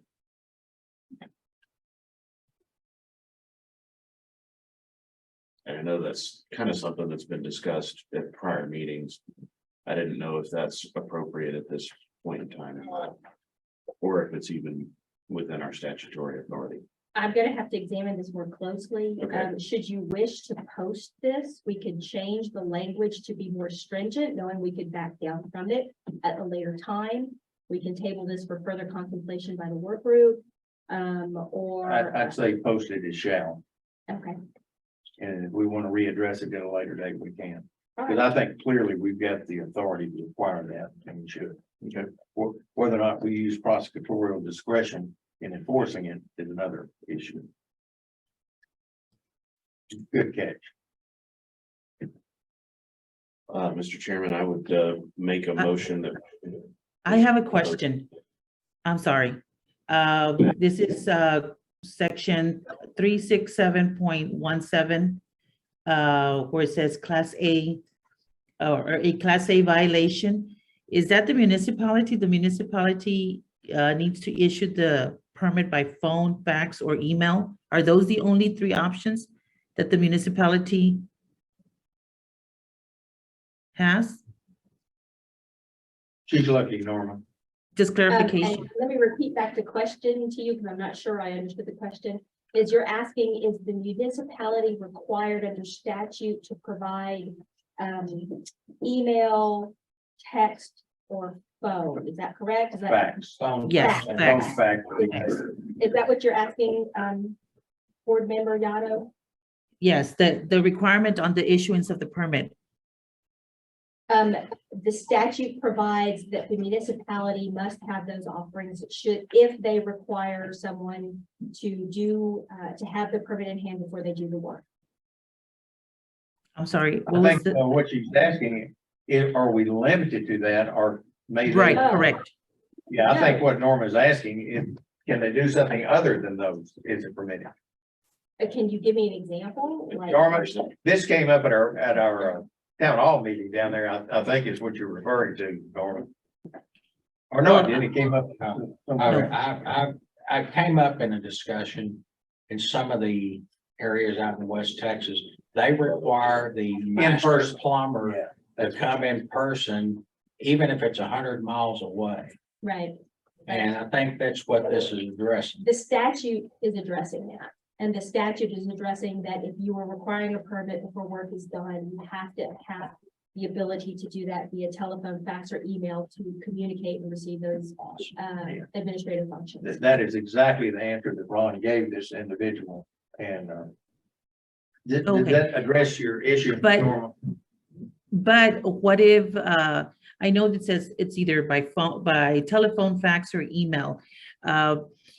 How about if it's automated, online with I the would municipality? consider- I'm just on the municipality side. Maybe we How about should add that language. How about electronically submitting? Yes. And that would include email as well as, The statute is what the statute is. but our rules are what our rules. Yes, and I guess the question would be, I would consider anything submitted by, I think anything I am hearing right now would be facilitated by email, and which would be covered by the statute, but I have to hear more. I'm gonna give you an example of how else you could submit it other than by email.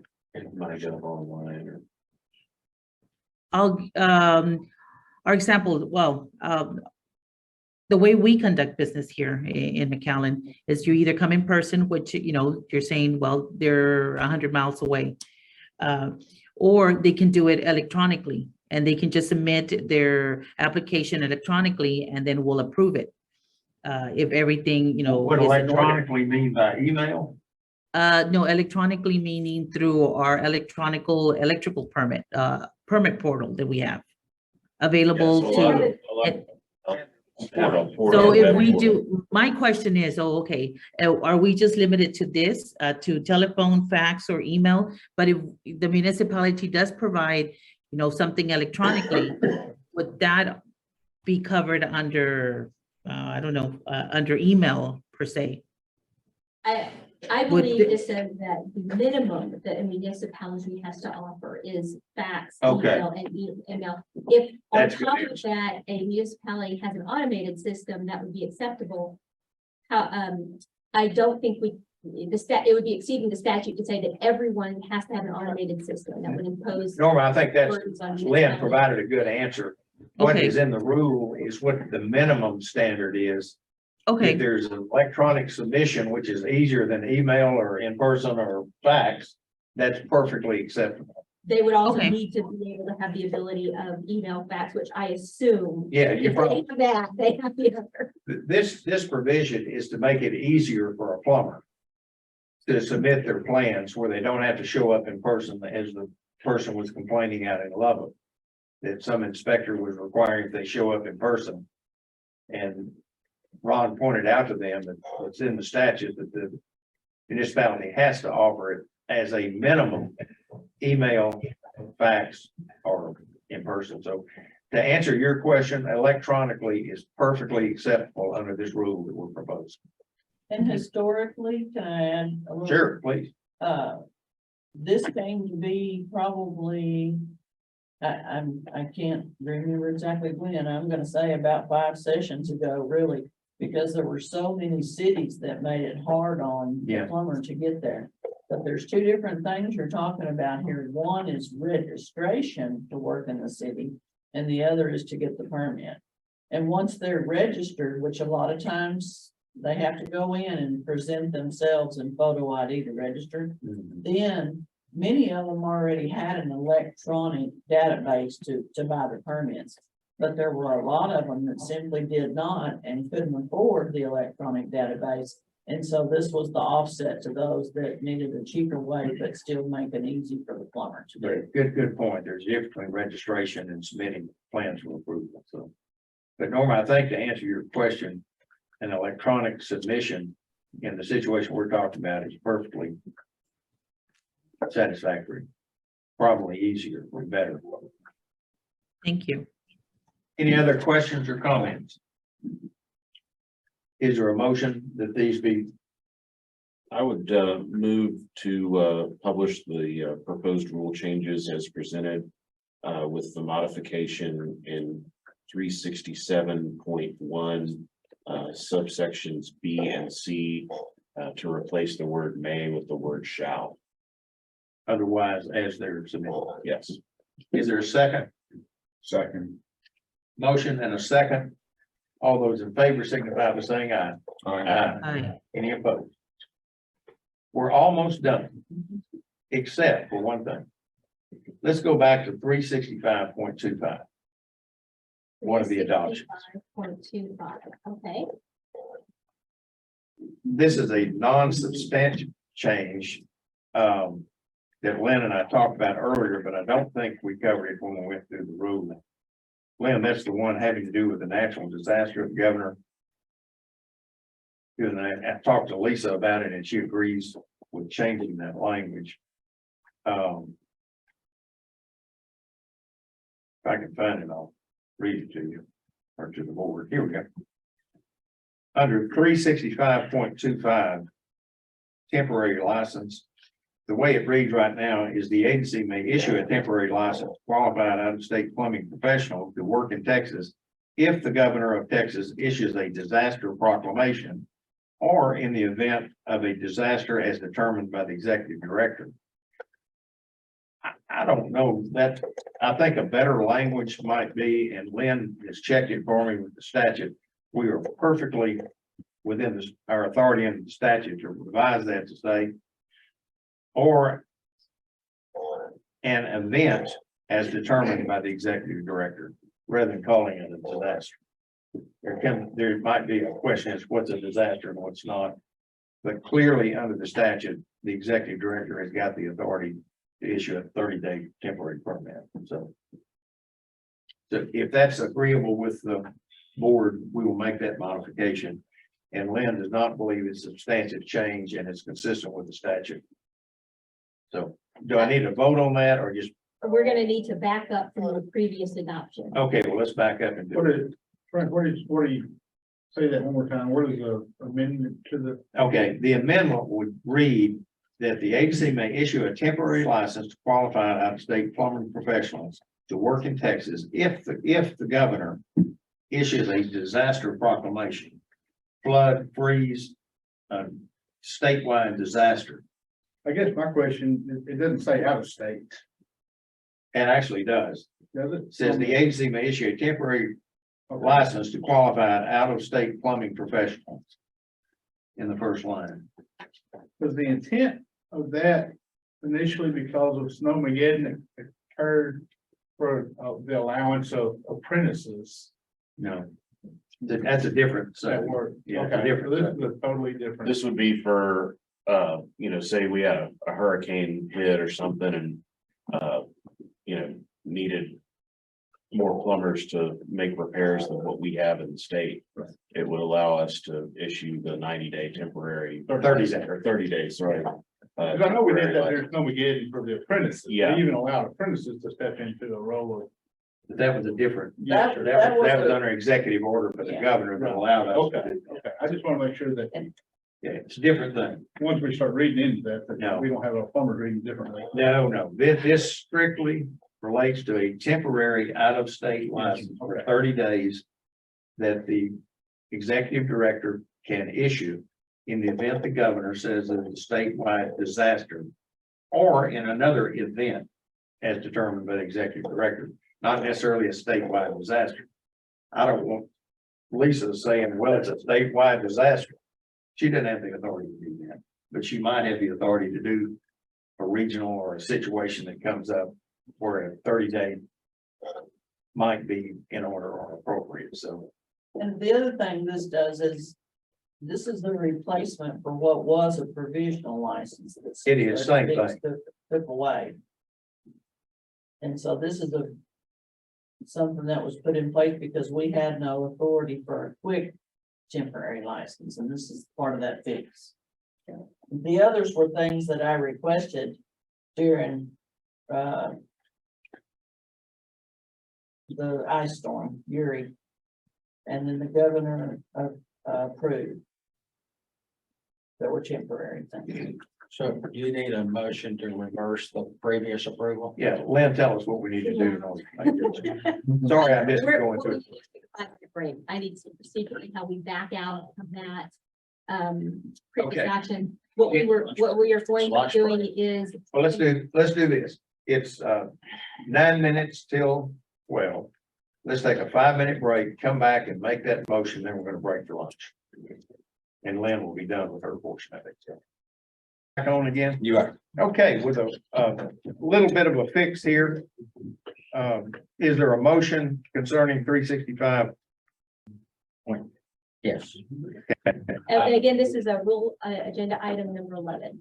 On agenda item 11, I make a motion that we rescind and vacate the previous motion related to the adoption of proposed rule amendment at 22 Texas Administrative Code, sections 365.1, 0.5, 0.7, 0.8, 0.14, 0.15, 0.19, 0.20, 0.21, 0.22, 0.23, 0.24, and the new rule at 365.25.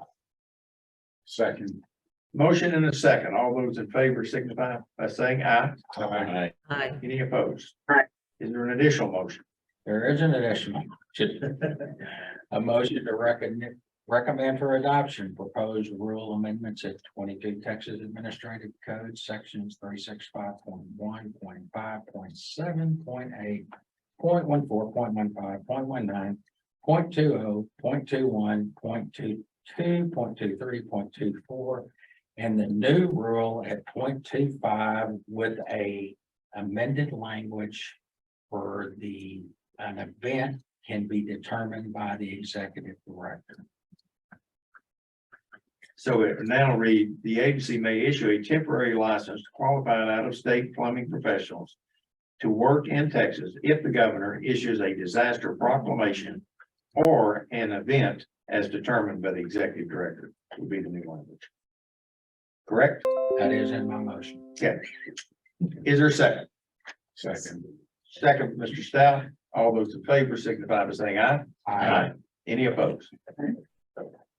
Thank you. And I'm sorry that I missed it the first round. It's the first mistake I've made in 22. That's a joke. That's a joke. It's about 2 minutes after 12. Let's reconvene at 12:35. Is lunch here? It's Let's on the- reconvene at 12:45. So we will stand in recess until 12:45.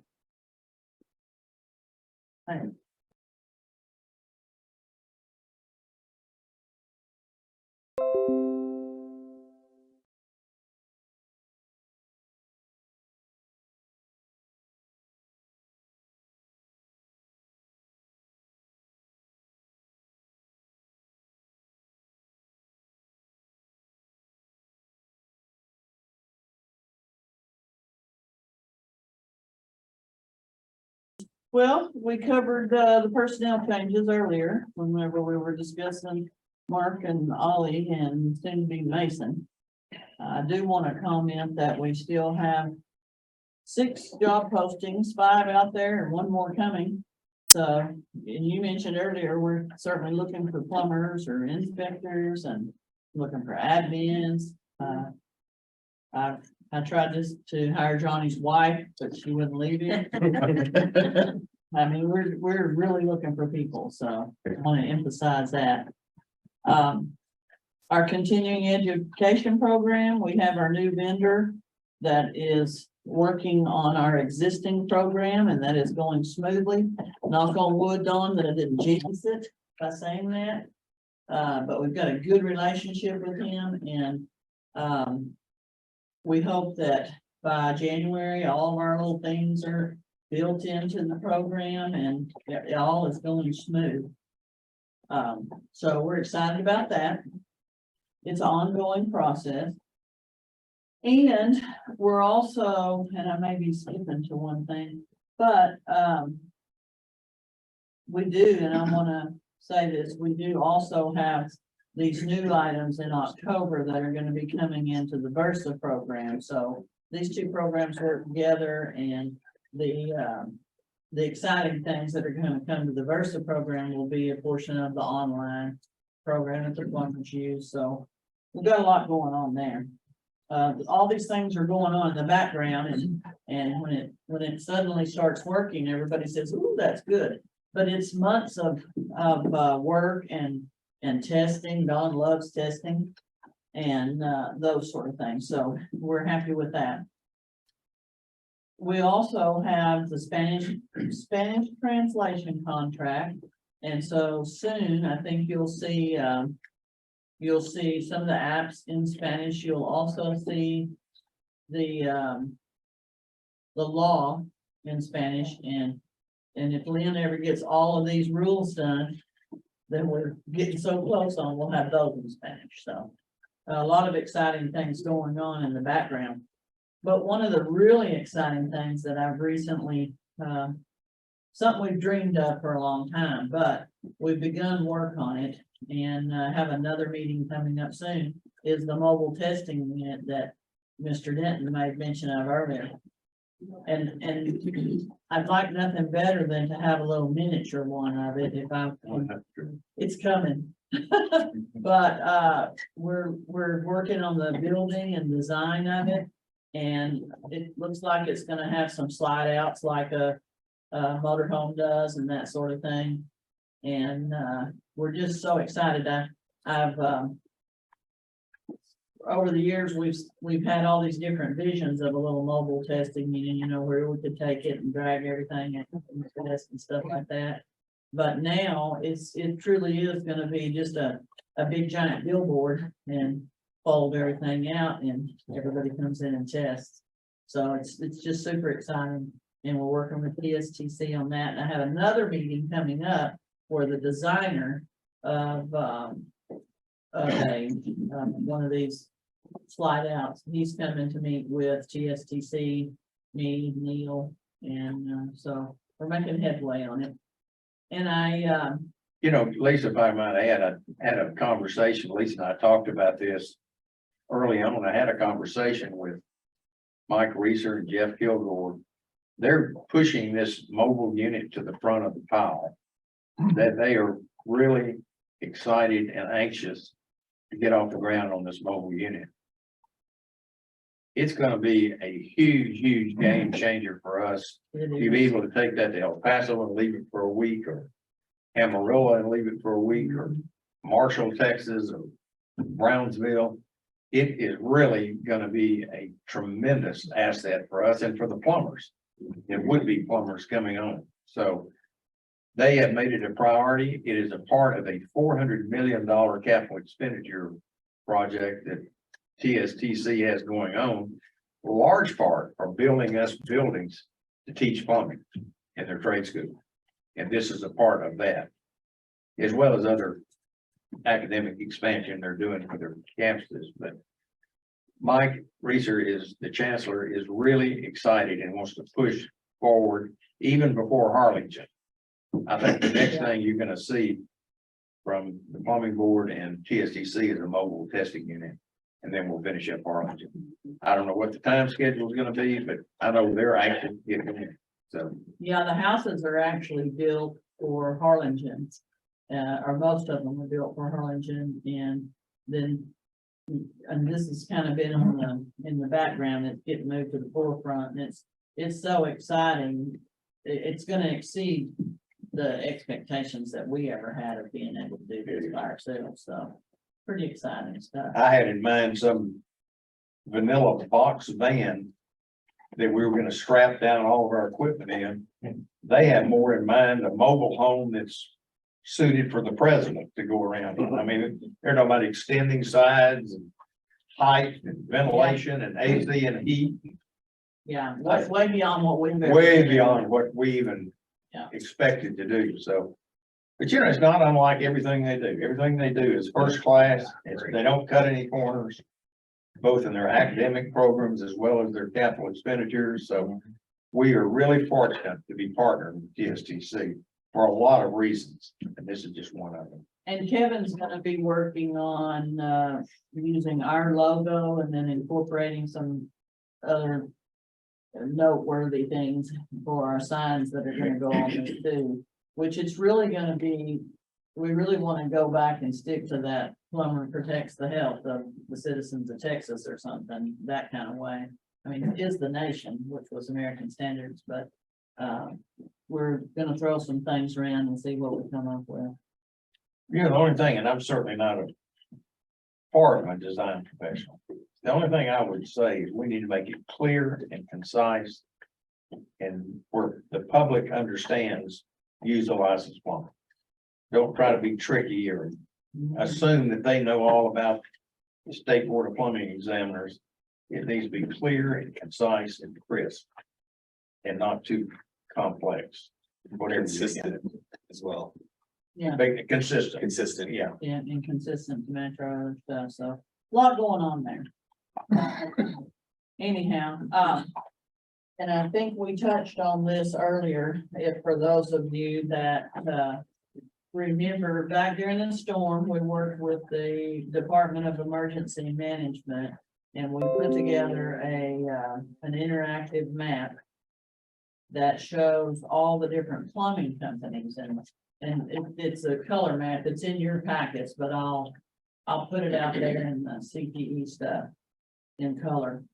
And, it shows the plumbing companies and we're in the process of working with them and our, where we get our file from. They can't send any fresh files till October. And, but eventually by October, the end of October sometime, 1st of November, then this will be updated. And I suspect since from the storm to present day, there's another good several hundred plumbing companies that have been added. So you go in and put a zip code and look for your plumbing company and, You know, I will just say this, Lisa, it's awful nice of you. Because a plumbing company that's not owned by a plumber is getting it for free. yep, They're not paying a nickel for it. And it's always been a bone of contention of mine, plumbing companies should be a part of the licensure structure, just like a master plumber or an RMP. An RMP already owns their own company, so they are by virtue of being an RMP, a plumbing company. But other plumbing companies that are not owned by master or responsible master plumbers are getting a free ride, and it's always been a little bit of a problem. Electricians, the electrical company is licensed, air conditioning contractors, the contractor company is licensed, and plumbers it's void. And we tried to get an amendment at our last legislative session added to put plumbing companies, and somebody shot it down. I would imagine plumbing companies, I'm a business guy, I understand that. But they're riding on the back of plumbers, paying 100% of the bill to supply them a workforce. And that's always been a little bit problematic in my mind. Going forward, I just. Anyway, it's a great map. It was really a great effort And it's, I mean, I hope we don't need to use it a whole lot and that we're gonna pass on the storms this year and maybe we don't get hit from the Gulf really hard or giant freezing or whatever the case may be, but it's out there and it's a really good map. And the other thing it is, it's interactive, so if you want to put your zip code in, look and see what other plumbing companies are around you, it's something kind of fun to play with. But it's on the website about middle of the page, down a little bit. And hopefully my new file will get in there soon, we'll see. Oh. We're still trying to, plan our video conference with some of the different plumbing companies. And, that's soon to be announced, coming. Staff also recently participated in, the State Employee Charitable Campaign Fund. We had several events for that. The papers and the different events is listed in your packages. And Gloria actually ended up, winning the grand prize, which is some administrative leave. And she's here most every day, so she probably deserves it, but I just can't figure out what day she could take it. It's really the tough part, but sure enough. Did it say what year she was allowed to take that in? She's got a whole year to use it, so surely we can squeeze it in sometime in the next 12 months. But she ended up winning the grand prize.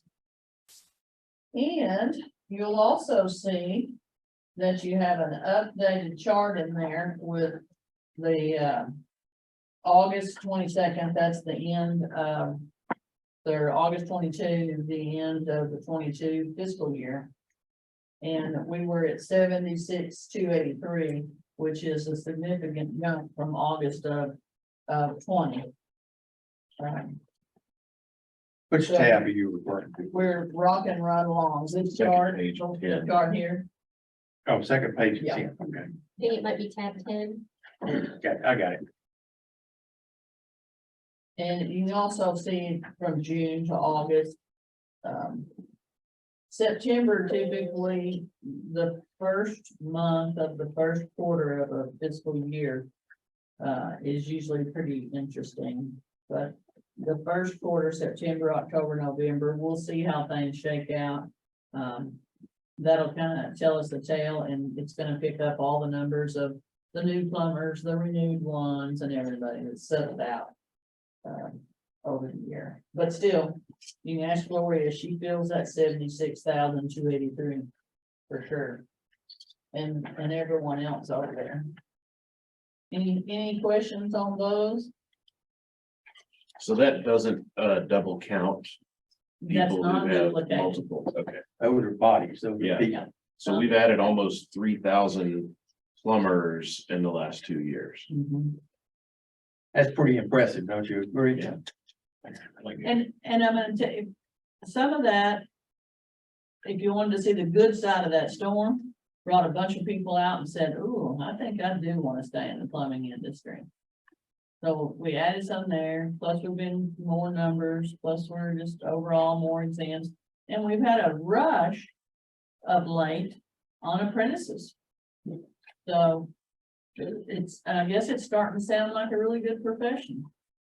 And that also tells me that the master plumbers that are hiring them are very aware of the need to go ahead and get them registered too.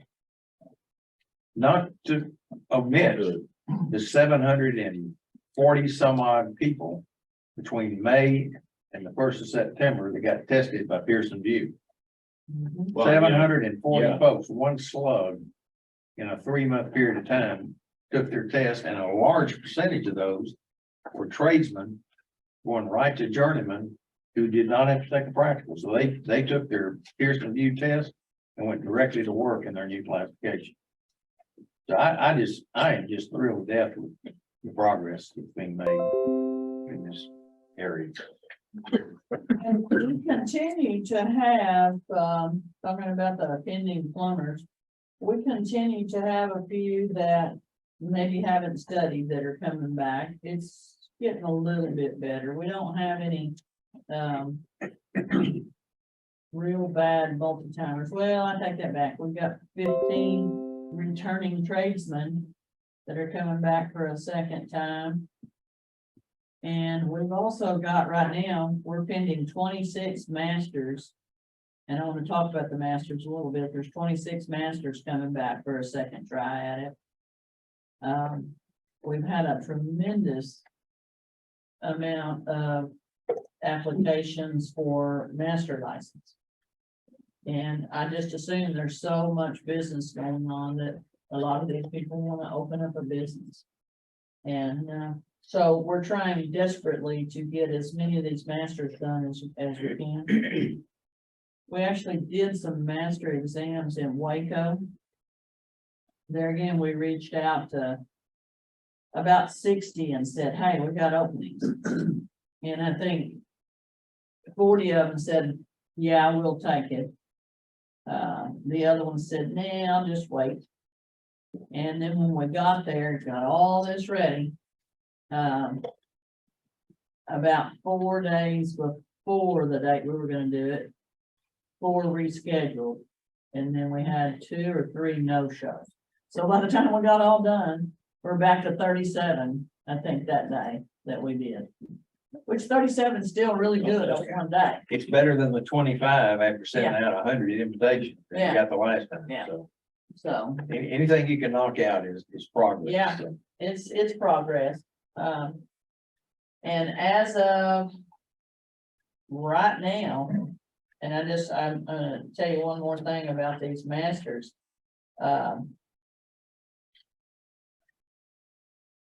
I've got about 180 masters right now that we're working on putting together. And we're gonna have some more days where we do some large groups to try to get those down and under control before we switch over to the computer base.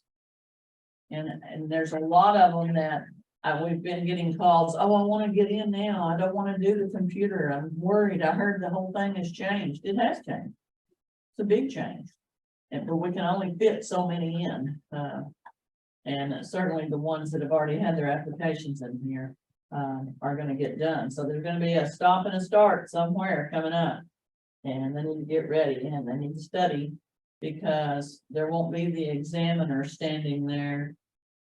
You know, when you say, oh, can you read that to me? I don't quite understand it. That's going to go away. You're looking at a computer screen and you're not going to get to say, I just need a little hand holding because it no longer exists. So.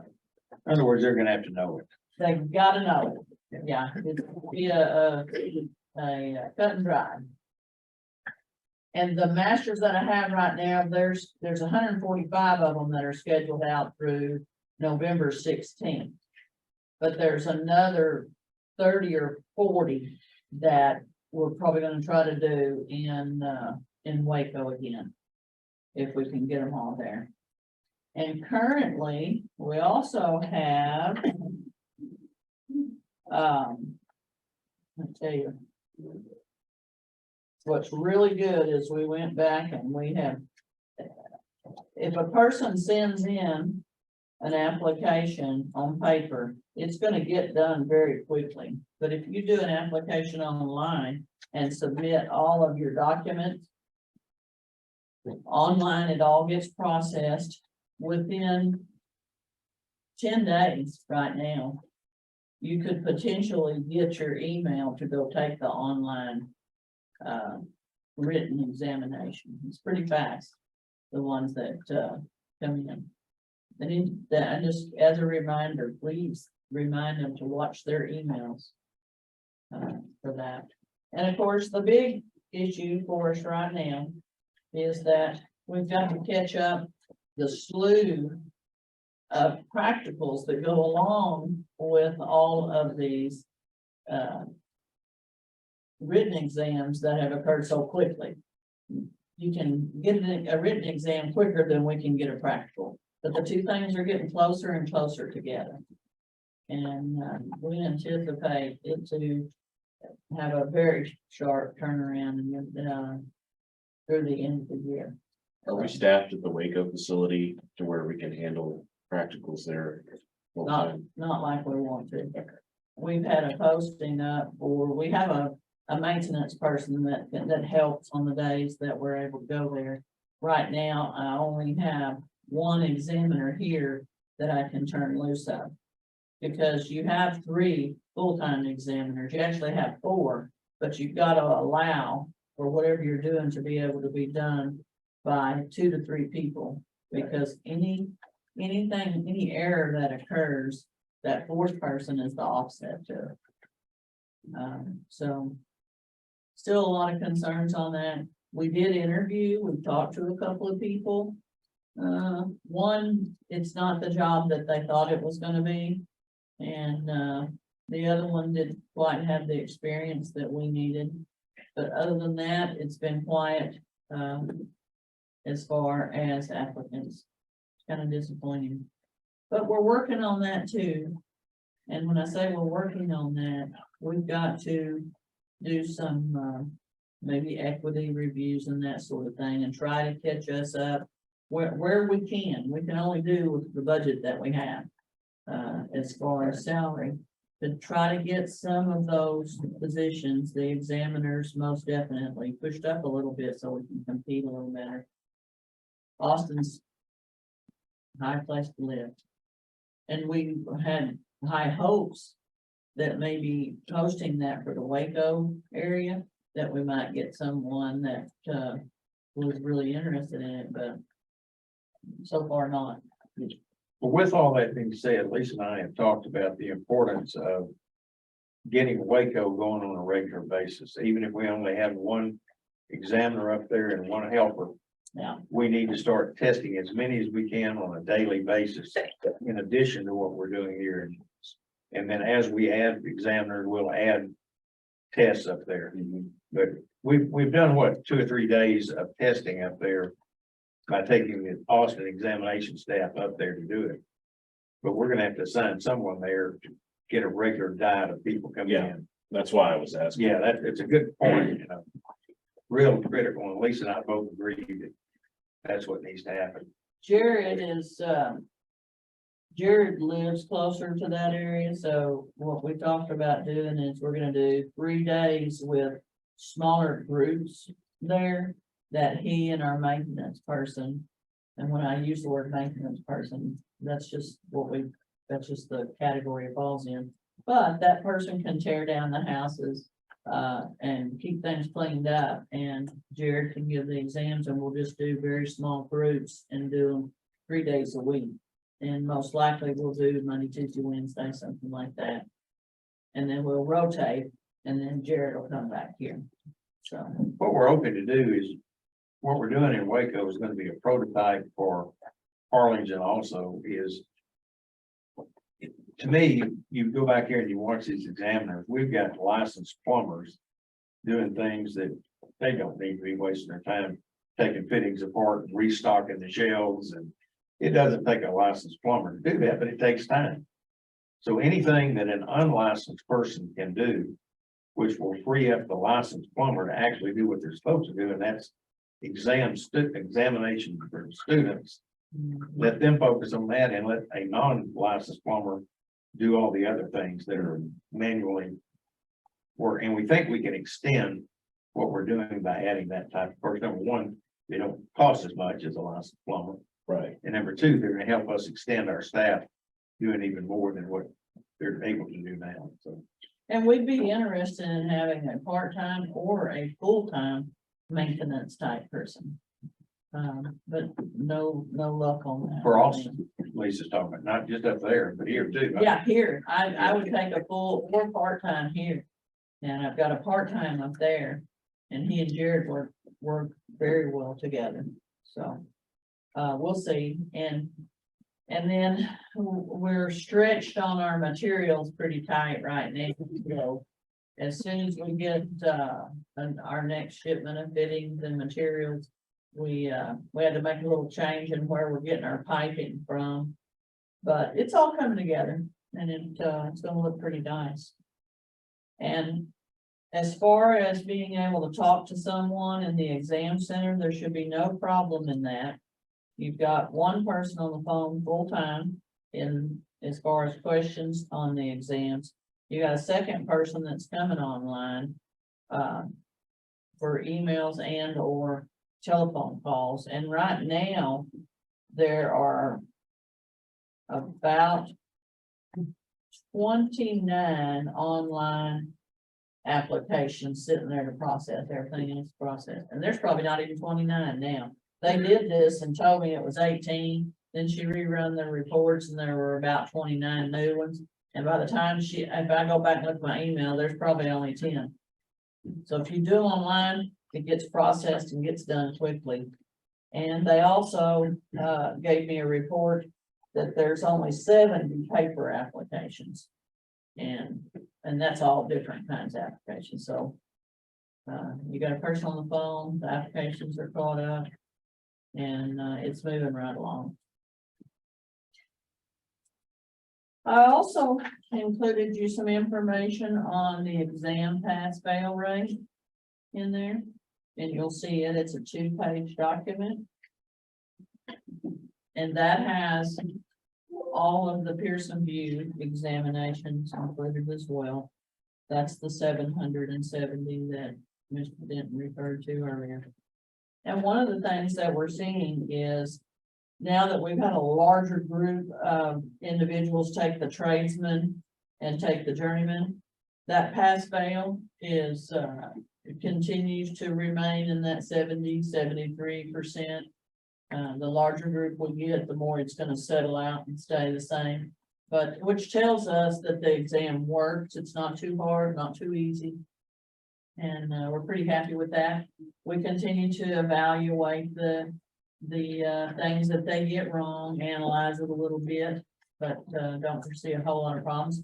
We're in the process of injecting another set of new questions that'll rotate through there. So you can't get used to whatever was in there. It rotates constantly. And I want to tell you this, somebody said something, a guy told one of the examiners the other day, he said, going into one of those centers is kind of like trying to get into jail.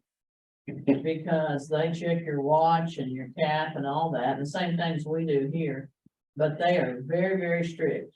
So don't get caught with any kind of exam paraphernalia, so to speak, when you go in, because they'll put you back out the door. So, but it's coming together, it works well. And we've been very, very strict on the cell phones coming in the exam center too. And I want to say this, I'm going to say this out in public. You get caught with your cell phone in the exam center during the processing of your exam, you're going to get escorted out and come back on another day. It's just not acceptable. A lot of people have 2 phones. I know it's easy to forget that you have that second phone in your pocket. Don't do it. It's not worth the risk. Do we have a big sign on the door? No cell phones, no electronic devices, no thises, no that, no watches, no glasses. So don't get caught. It's not pretty.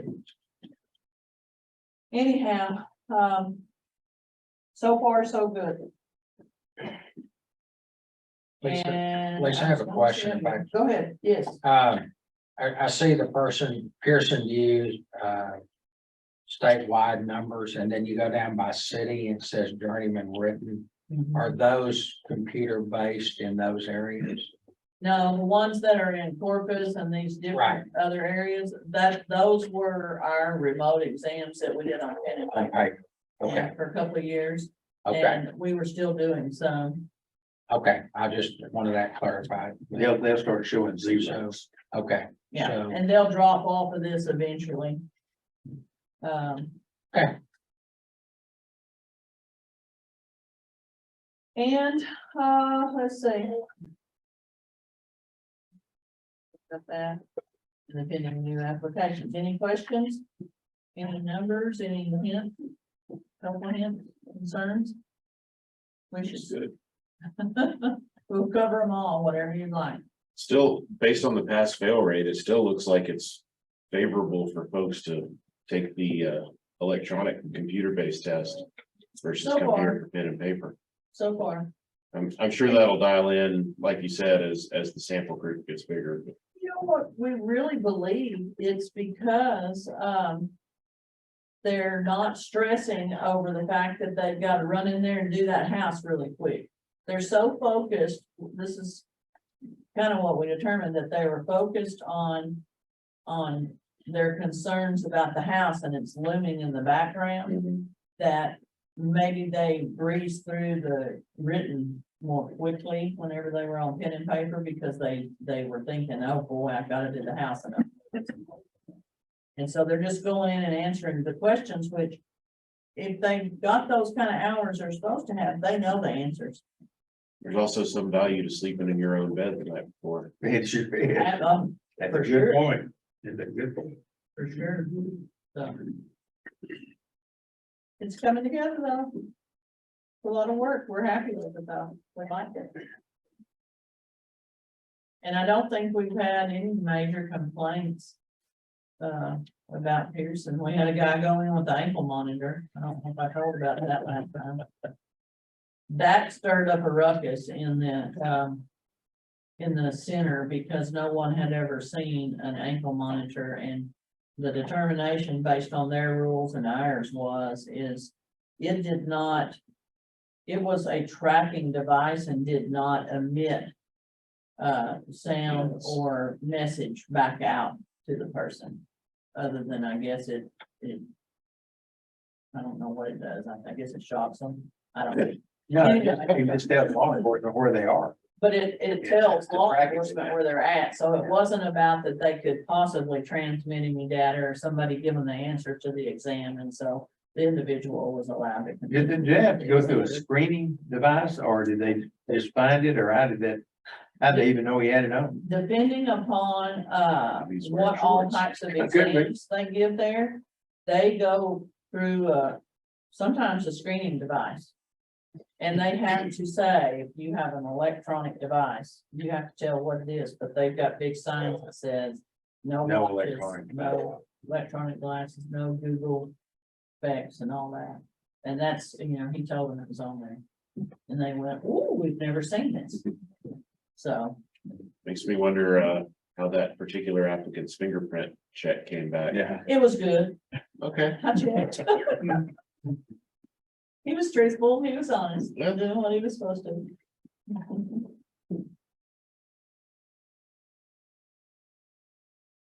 Lisa, going forward, if you do that, and I know you said you were gonna do another big group in Waco, be sure to keep up with the numbers pretty carefully of how many invitations we're sending out and how many are accepting.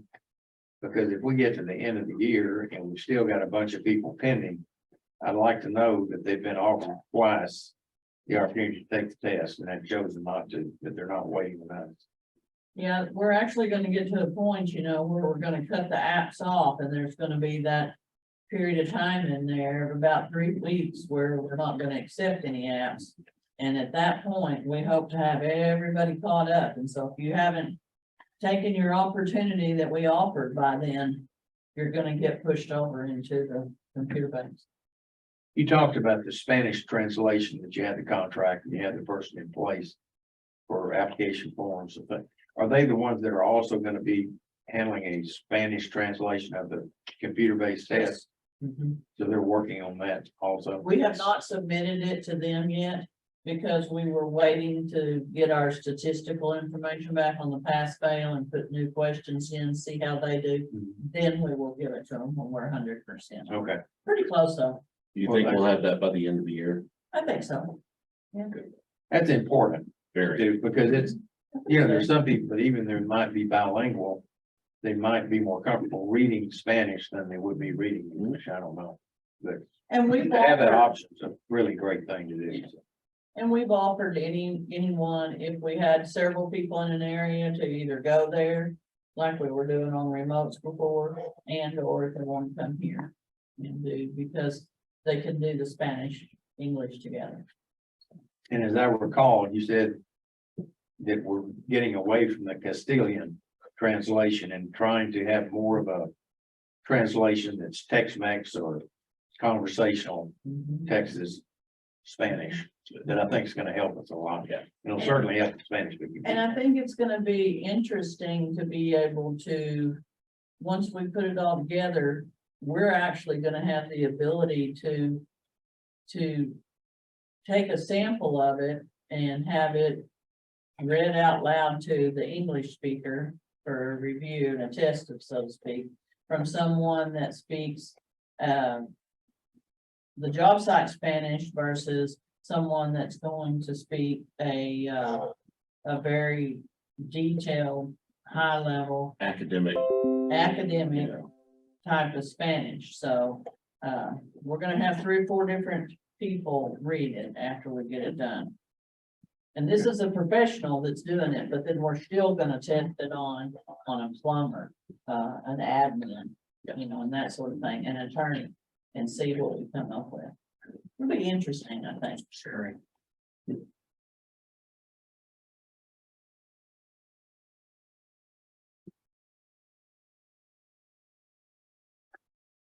Anything else? I'll be happy to answer. Board members, anything of Lisa?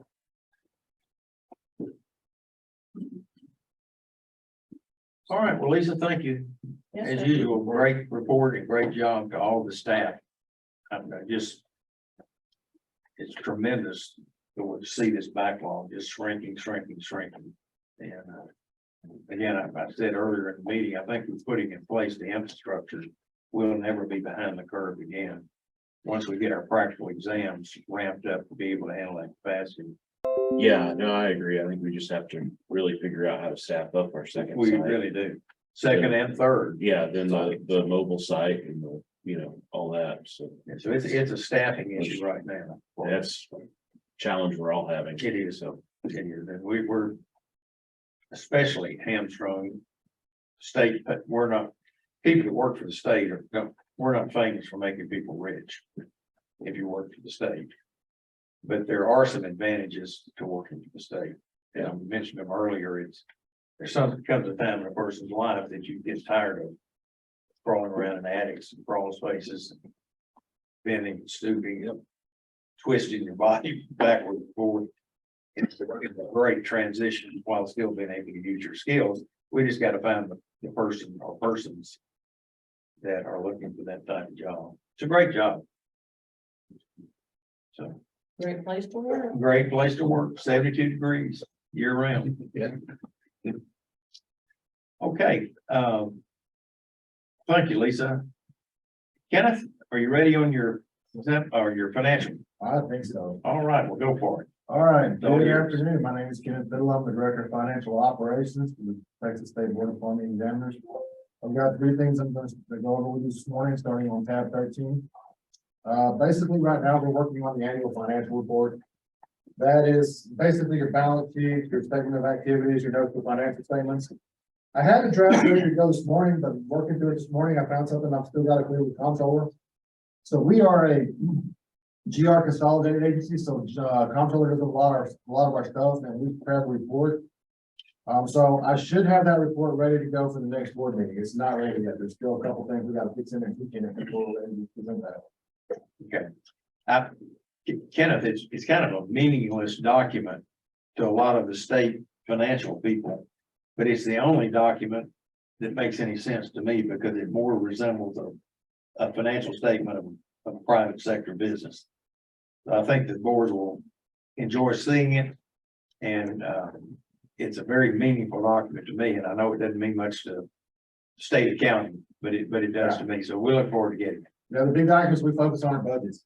I hear you, I understand, but this is a good document for us as board members. Okay.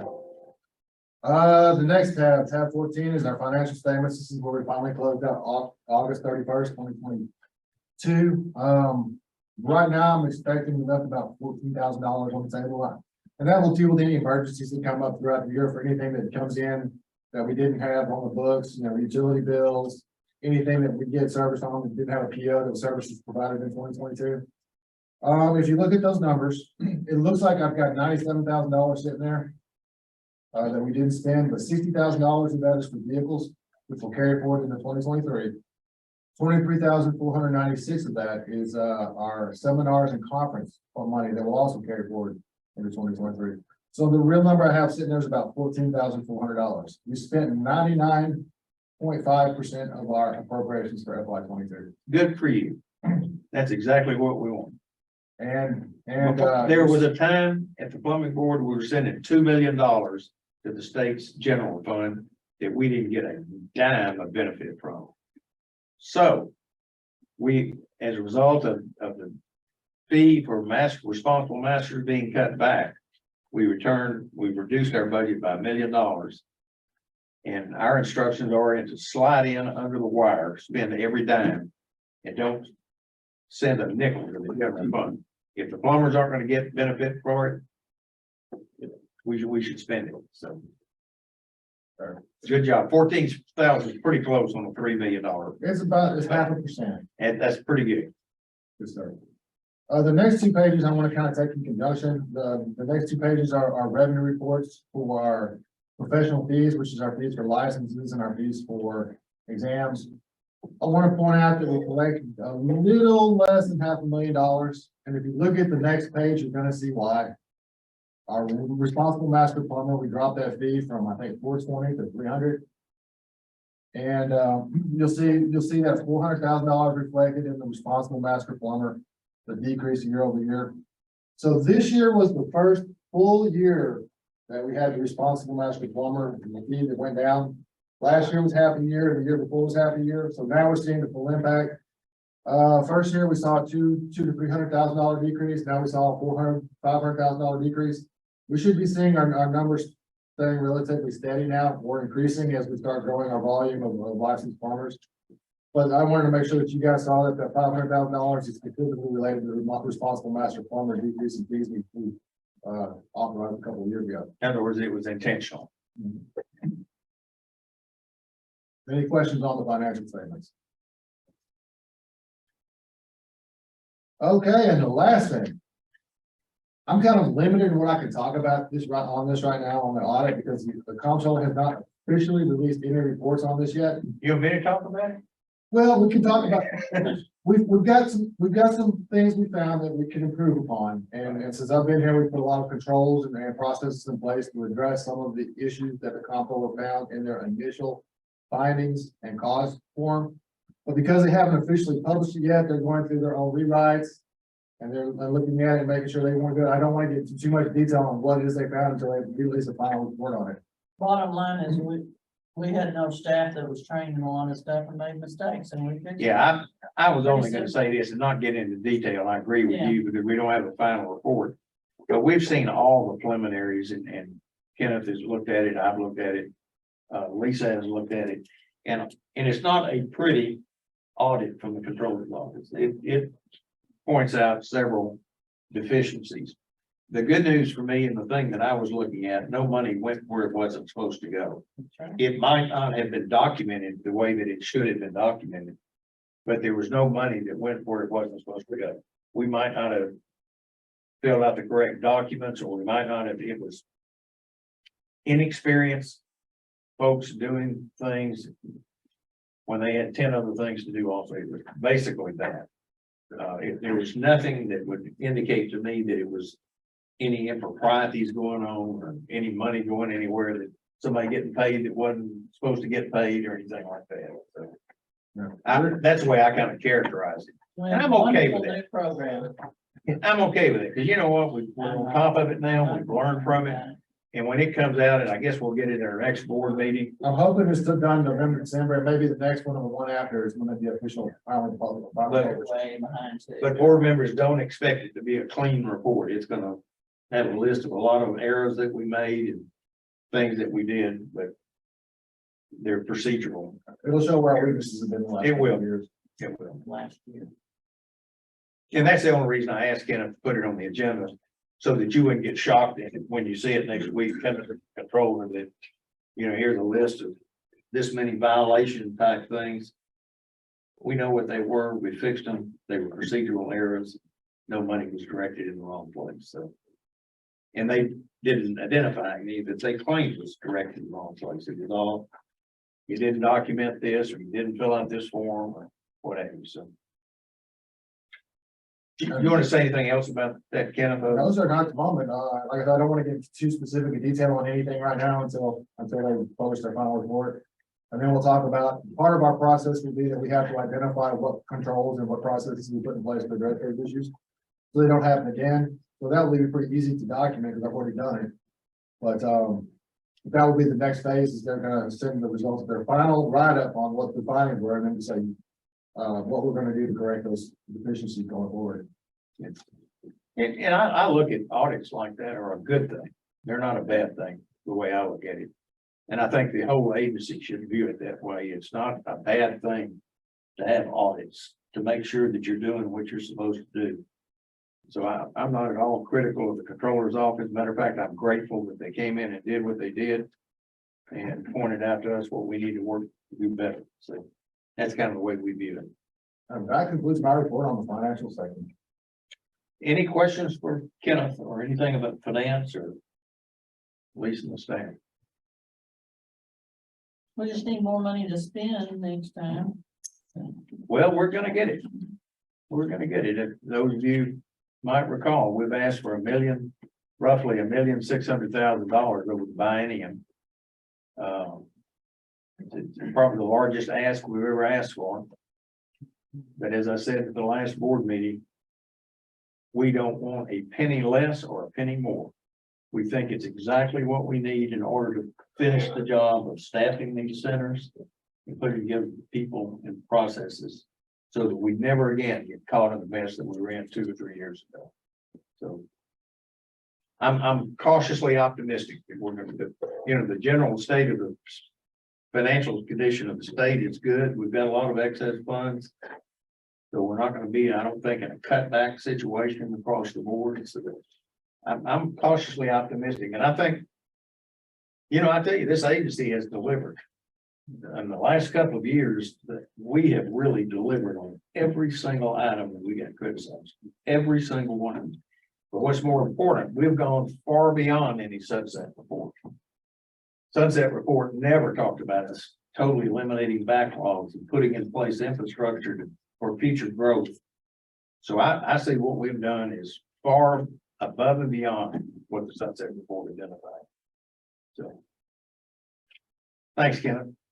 We're really fortunate to have Kenneth. Kenneth is a very conscientious, knowledgeable, smart guy on state finances, and we're really fortunate to have him. We really appreciate what you do. Thank you. Yes, sir. I think we're down to, I guess, Steve's report. And before we start Steve's report, let's take about a 5 minute. Let's start. It's 1:26. Let's recess until 1:45. We'll take up with Steve's report.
It's a 1:45.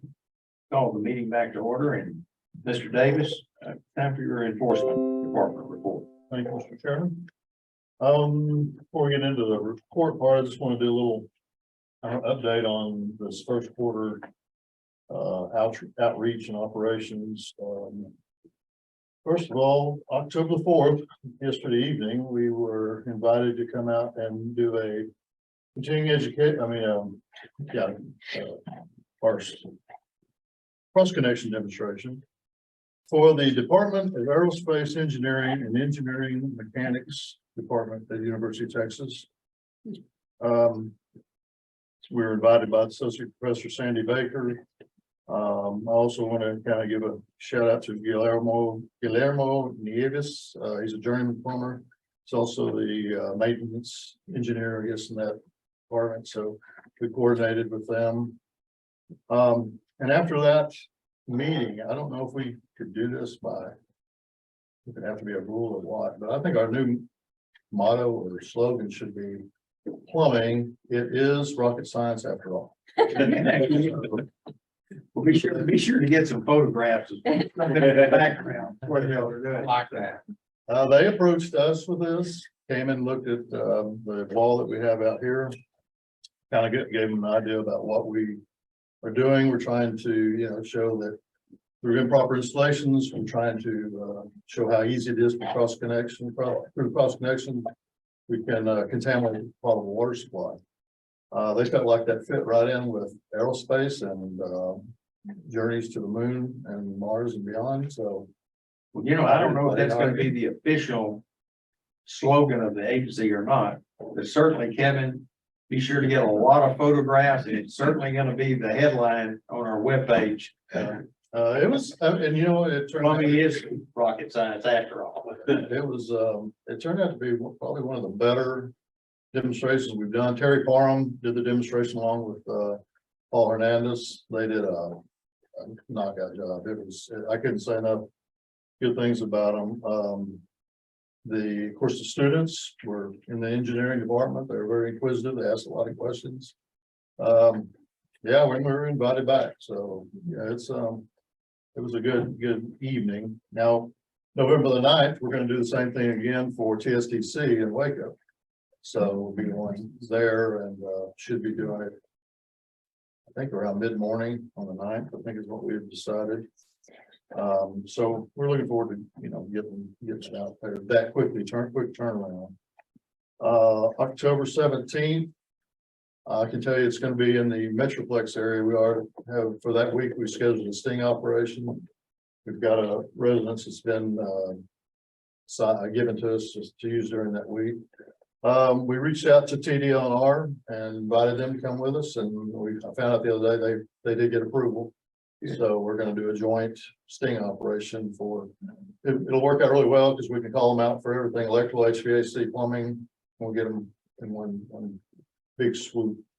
So we're Great. really looking to see how that one works out. But like I said, I can give you the Metroplex area. That's about all I'm going to say right now. That covers about 200 or 300 square miles. Yeah, exactly.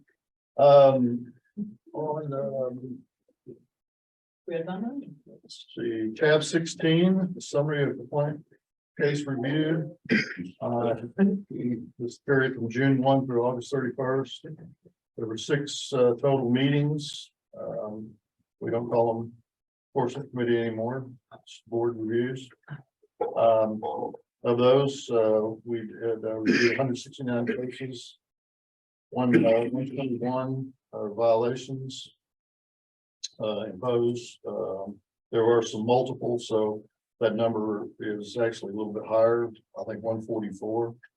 Of those, the ones that pertain to unlicensed activity, you're looking at about 58% of those that were issued notices of violation. At the lower portion of the page, you'll notice that we also have alleged violations that no evident penalties were issued. They were voluntary compliance warning, maybe unable to locate, couple, no proofs, no violation.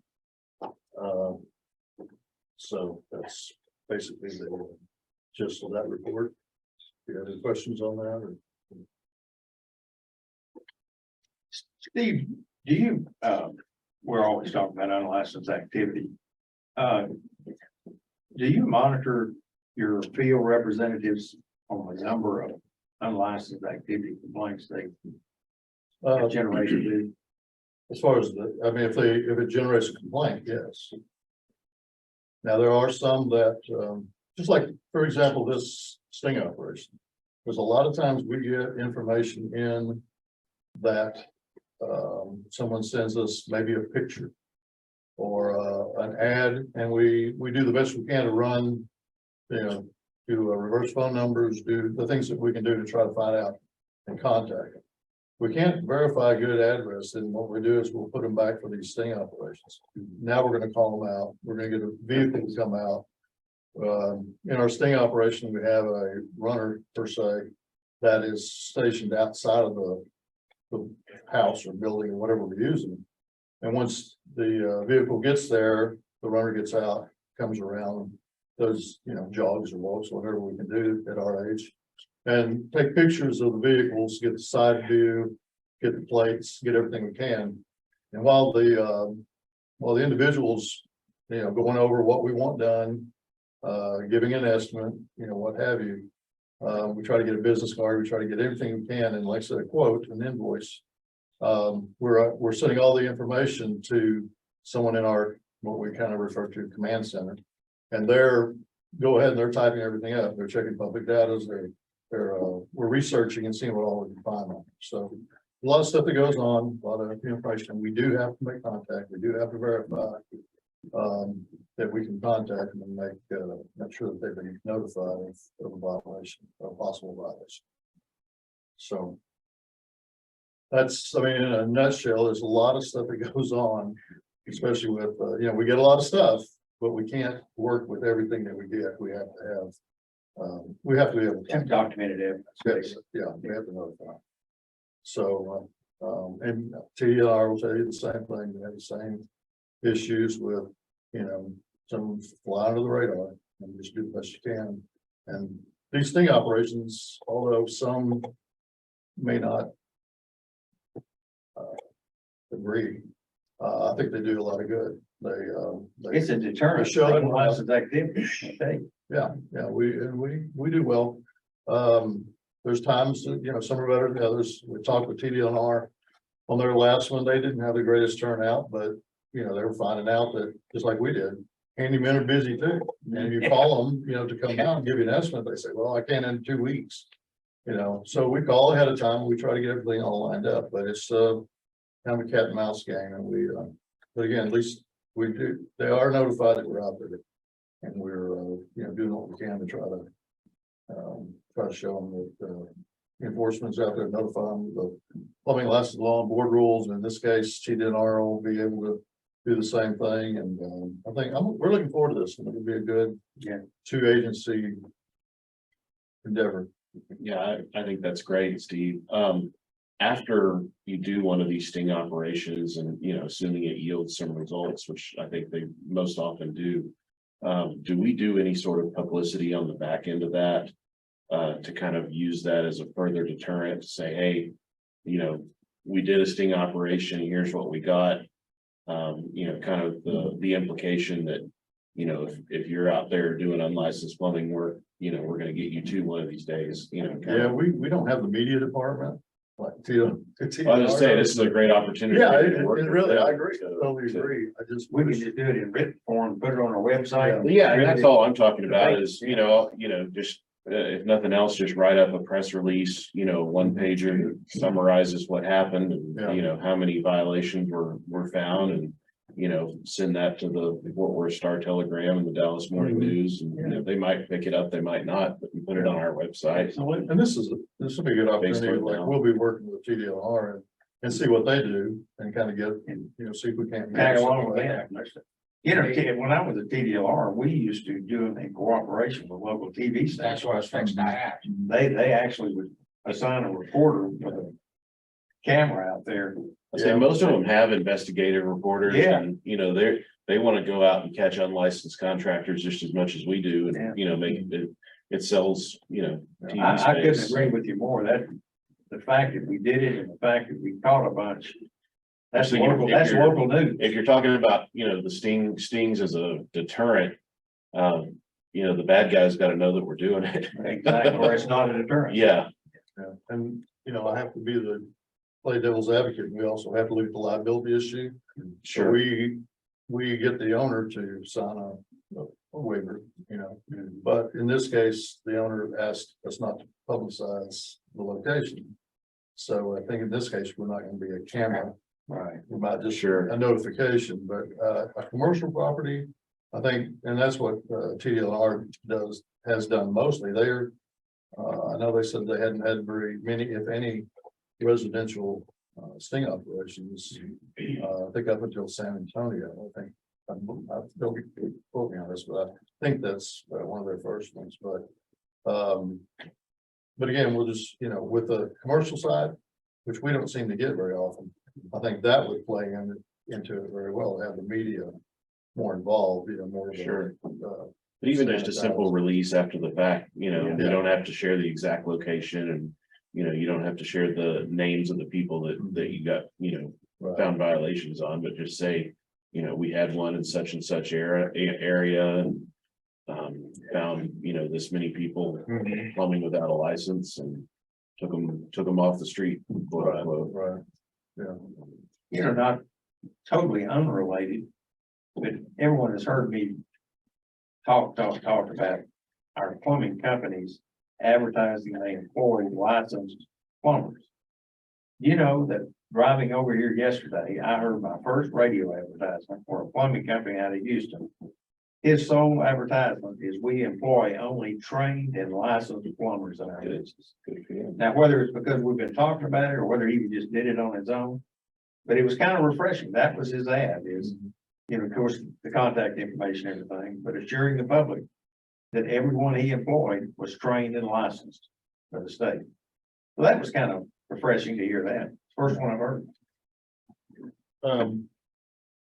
Any other questions or? Now, did I understand you to say that 58% of the enforcement actions that we're looking at today are for unlicensed or improper license? It has to do with unlicensed. Now, of course, some of that also has to do with those employing unlicensed people. Right, Sure. but it's still, Yeah, I mean, if you took that out, you know, and you took those employers out, you're looking probably about 45%. You know, but still it's all related to unlicensed or improper license. yeah, And that's staying pretty consistent. The last 2 or 3 meetings, I have counted them up.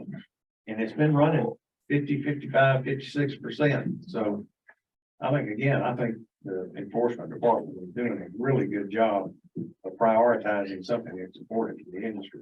Yeah, for sure. and we have the balancing act we have to do. I mean, our consumer complaints. We have to keep our resolution time down. I mean, that's just a. Well, we're statutorily required to investigate and take action on consumer complaints. But if the time that I've spent in the field working with some of your investigators, I have heard them say that on their way to do an investigation, they'll stop in a job site and just do a license check. Well, And I guess when I asked earlier, do you monitor how much they do? Do you monitor how many license checks they do? yeah, oh, yes, that's reported. That's in our, Statistics. they enter that every day in their, in Versal. So that's good. I think that's in tab 18. Yeah, Yeah, and the performance measures, that's part of that it. report. Great, Yeah. great.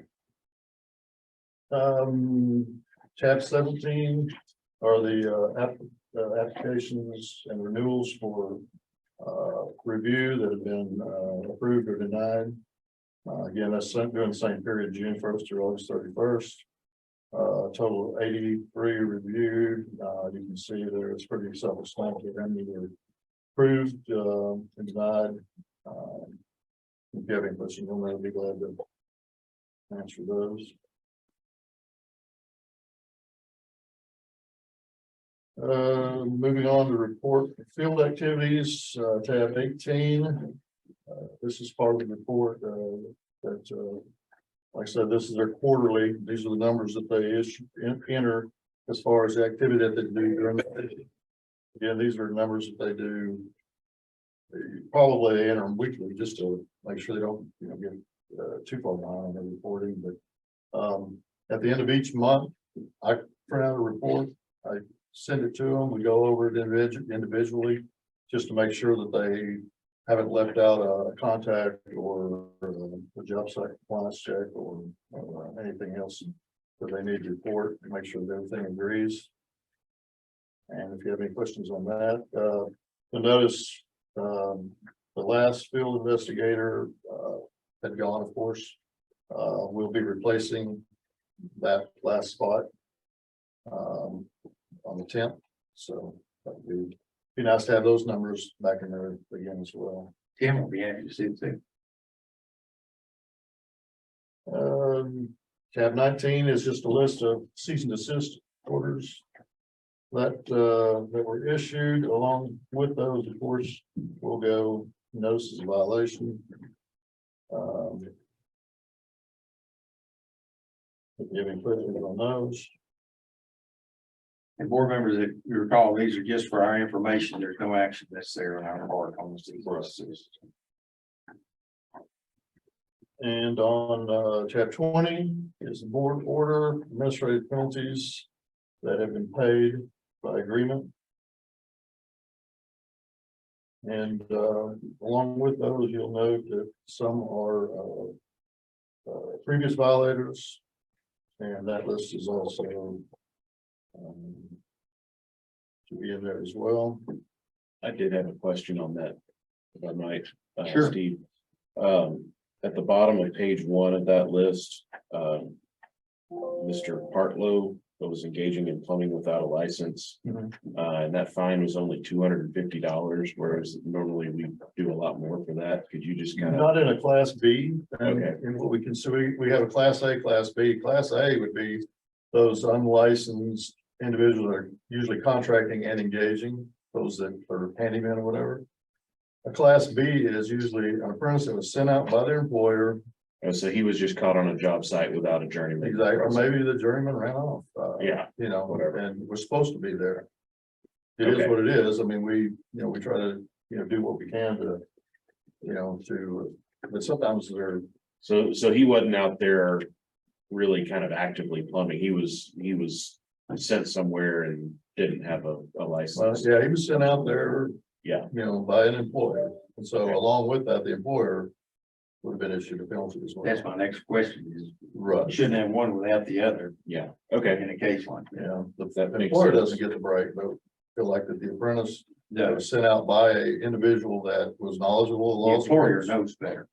This guy may Yeah. or may not have even known he's supposed to have one.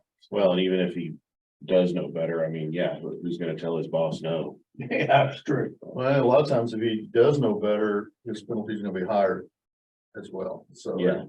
It Okay. would- Yeah, I just wanted to get clarification on that, because I saw a couple that were at that 250 level, and I just wanted to make sure that wasn't something egregious happening. Thank you. And if no other questions on that, then there's also the tab 21 default orders. I think, we need to take a motion on these, do we not? Let's go ahead and do that. Is there any further question or discussion on the board orders? If not, is there a motion that we approve those board orders and authorize the chair to sign the appropriate documents? Connection with those. You got fines anywhere from 6,000 to 250 among those, so. So moved. Mr. Black. Motion, Mr. Black, second by Mr. Ainsworth. All those in favor signify by saying aye. Aye. Steve, push ahead. That would include the previous valid list as well, wouldn't Yes. it? And then, of course, the final is the default order. And default orders are those that have not contacted us in regard to a notice of violation. And these can pass plenty of time to respond. Prior to, we usually do send out, another certified mailing, trying to notify them, let them know it's coming, but, we just didn't get any response back. And I think we need to also take board action. There are 20 default orders. Is there a motion to approve these default orders and authorize the chairman to sign the appropriate documents? So moved, Milton. Just Gutierrez. Just McDonald seconds. All those in favor signify by saying aye. Aye. Okay.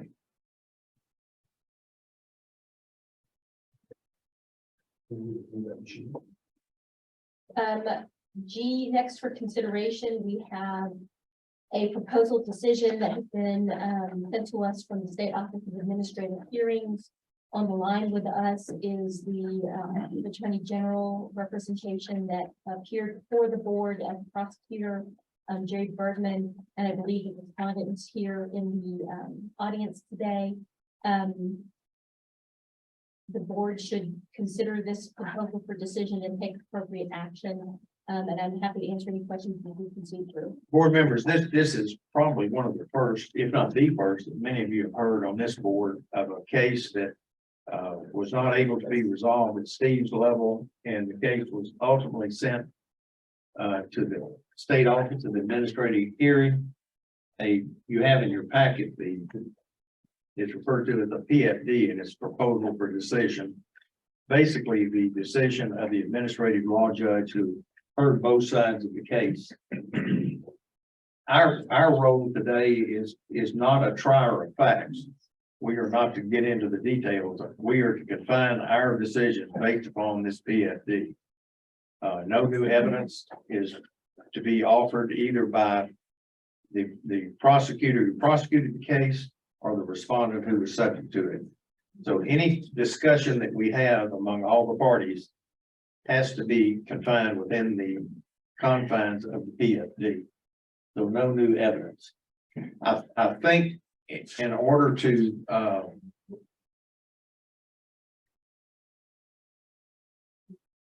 keep this timely, let's limit both presentations to 5 minutes or less if you can. So let's be clear and concise. Mr. Bergman, are you there?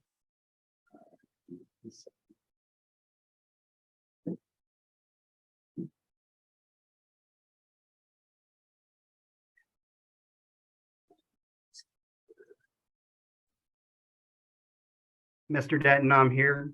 Good to see you again. Yes, I'm here and I'm ready to present, sir. He used to work at another agency that I was a board member. He was the prosecutor at that agency, and has since, I'm finding out, has gone over to the Attorney General's office. So Yes, sir. good to see. Were you able to hear that we're going to try to limit the presentations to 5 minutes? Yes, sir. I've been observing the whole hearing. I was able to hear everything till I believe I was brought in as a panelist to talk. Okay, sounds good. And you're Mr. Davis, is that right? You've been awful patient, sitting here all day long. So you get some points for that anyway. So we appreciate your patience. And if you will, when it's your turn, be sure to try to be clear and concise. Limit your comments to 5 minutes or less, and don't go beyond what was testified to at the hearing. Nothing new. We're not allowed by law to take in new information. We have to make a decision based upon this proposal for decision that was given us by the administrative law judge. Is that clear to you? Yes, sir. Good deal. I guess, Jerry, Mr. Bergman, you should go first. Thank you, Mr. Denton, and good afternoon. Proceed. Okay, thank you. Good afternoon, board members. I'm going to start with just briefly talking that the notice and the jurisdictional issues were met prior to the hearing convening at SOA. The ALJ and her PFD acknowledged that there were no jurisdictional issues or challenges, and that notice was timely sent. So all of that has been met prior to the meeting. The hearing was convened on July 5th. Respondent did appear pro se. At that hearing, I represented the Texas State Board of Plumbing Examiners through the Attorney General's office. And the allegations that we brought forth mirrored what we had in the complaint, which was that the respondent improperly installed a water line system and subsequently evaded responsibility to the client.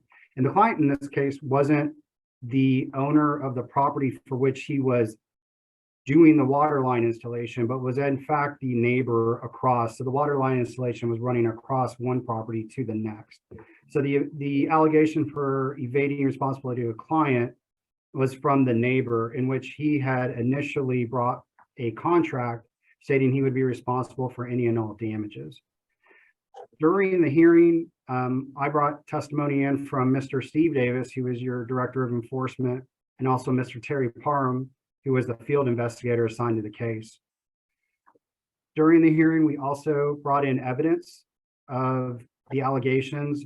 The investigative file itself was admitted into evidence, which contained the initial complaint, information from the secondary plumber who had been hired to do an estimation of damage cost, and then the findings from Mr. Parham, and also photos taken on the property by the neighbor himself and the secondary plumber, which showed that there was damage to the property, that there were rocks and boulders left scattered throughout the property, to further evidence to show that not only do we have the testimony from Mr. Davis, Steve Davis, and Mr. Terry Parham, but we also had actual exhibits that we introduced to support the findings of the ALJ.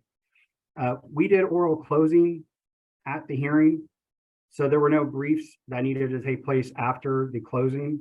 Once that hearing was ended that day on July 5th, there were 15 days allotted for exceptions to be filed. Neither party filed exceptions.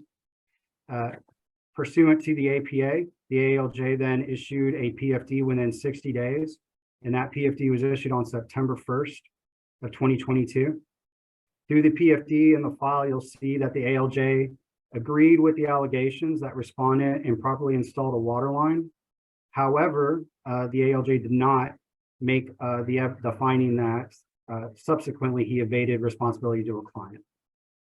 Ultimately, the ALJ, in her findings of fact and conclusions of law, did acknowledge that the board had the ability to administer a penalty of $5,000 to the respondent. However, outside of her findings of fact and conclusions of law, as a recommendation at the end of the PFD, she did recommend that the penalty go to a lower amount of $2,100, while also acknowledging it is within the board's discretion to ultimately determine the amount of the penalty to be assessed. And with that, board members, that would be the conclusion of my review of the PFD and my presentation. If anybody has any questions, I'm here to answer. Any questions for the prosecutor before we hear from the respondent? Okay. Thank you, Ms. Bergman.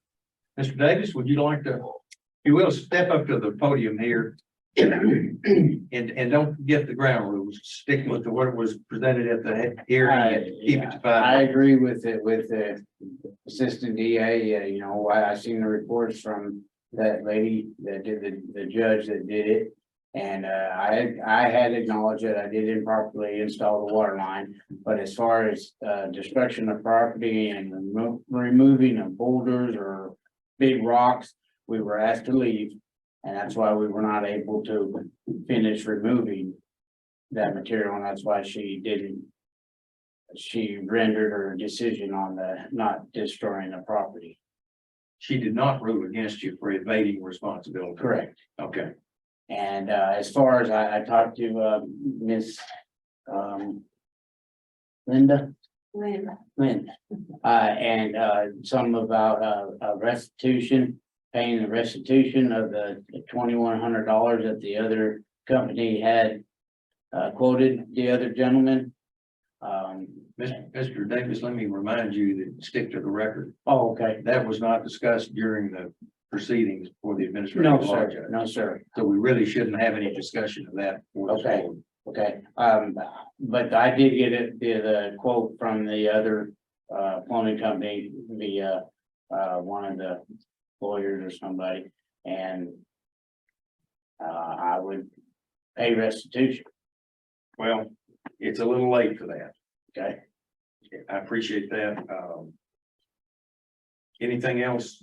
Yes, sir. I think what I'm hearing from you, Mr. Davis, is you don't disagree with the findings of the administrative law judge that you were not found guilty of evading responsibility. You were found guilty of plumbing license law and improperly installed the line. I Yes, think sir. that's what I'm hearing. So, Yes, sir. okay. Anything else? No, sir. Okay. Thank you very much for your patience. You're welcome. For those of you who can't see, Mr. Davis and I guess Miss Davis have been here all day long. And I hope it hadn't been too much torture. That's a penalty enough. It just sit through this for 8 hours, 4 or 5 hours, but we really appreciate your patience and your being here.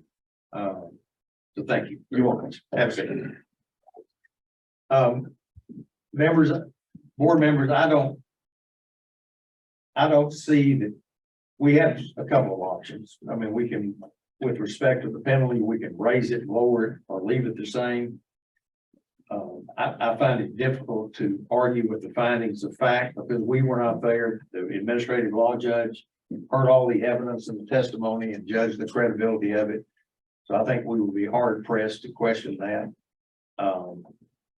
The administrative law judge, their conclusions of law basically agree with both the respondent and the prosecutor. They basically agree and have found the administrative penalty of $2,100. So, Bill? I guess I have a couple of questions, and this is probably going to go to Steve. As I'm reading through this, the recommended administrative penalty total was $9,000. That's right.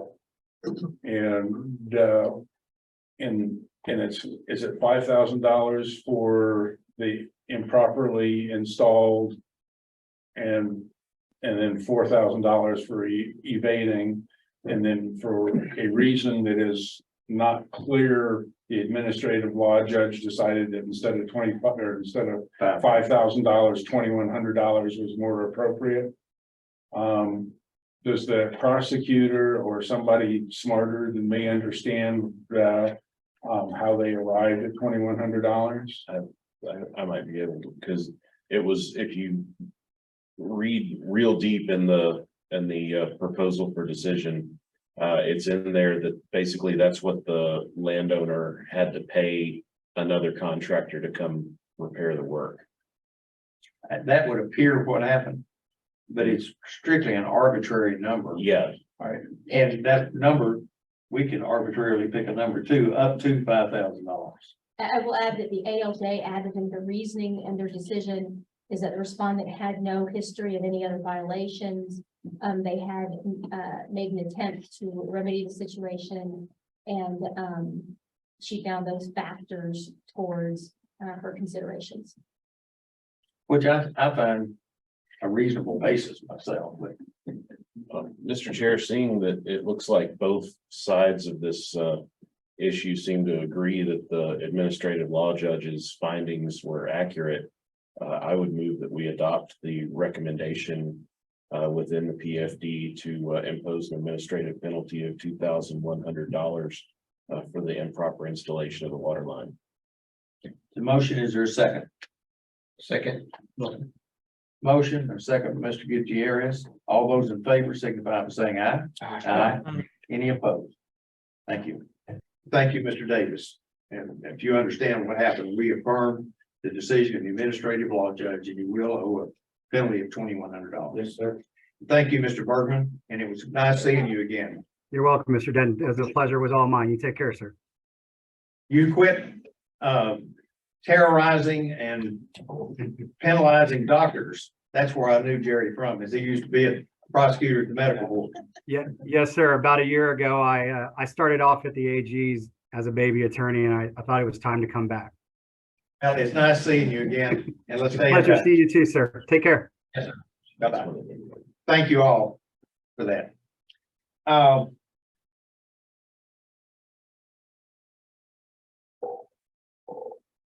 Anything else, Steve or Lynn, with respect to the enforcement? Okay. Public comment. Anyone wish to make a public comment? Now is the time to step up to the podium or let us know. Mr. Kirk? Yes, Johnny Kirk, thank y'all for being here today and appreciate what y'all doing. I think we're going in the right direction from pretty much everything that we're looking at. One thing that I would ask is keep your providers informed. We talk to a lot of plumbers. You know, y'all have the town hall meetings and I love that. As the first board that's ever that I know of had a town hall meeting to go out and find out what the public wants and what they like and what they expect or what they don't like. And so that's a great thing for y'all. But if you keep us informed as providers, we have that then to go out and deliver to the plumbers in the field. And so keeping us informed on things that are doing, if there's an exam change back here, you know, or the mobile unit, when you get it running, let us know. Let us know then, not 3 weeks later when our students are saying, why didn't y'all tell us this? You know, and keep us informed on that and an email to each provider, and then we can get it to our instructors. And that will save the plumbing board a lot of phone calls. I guarantee it will. To let us know, not just post it on your website, but we don't always go through all that. Maybe you But should. Maybe to you send it to us. Maybe you should go over it. Well, maybe we should, and that's true, but you know, we get busy and don't have time or don't think to do it and go to the website with it. But a quick email, we're gonna get it. And so if you just get us an email out on things like that are changing, when you change the master exam to the Pearson View, give us an email. So it's gonna come out on this day, we're gonna start doing Pearson View exam. And, you know, that way we can kind of let our students read it to us. You know. Address your so- comment to us. Yeah. So that kind of gets it going to the students a little better. And so that kind of thing would look. Y'all are talking about getting the exam translated into Spanish. Code terminology is very important. Very important. So one word misinterpreted can make a big difference. So when you do that, I again suggest that you get some readings and things like Lisa has said to do and put that out there for people that know the codes and know the terminologies and make sure that the terminology is correct.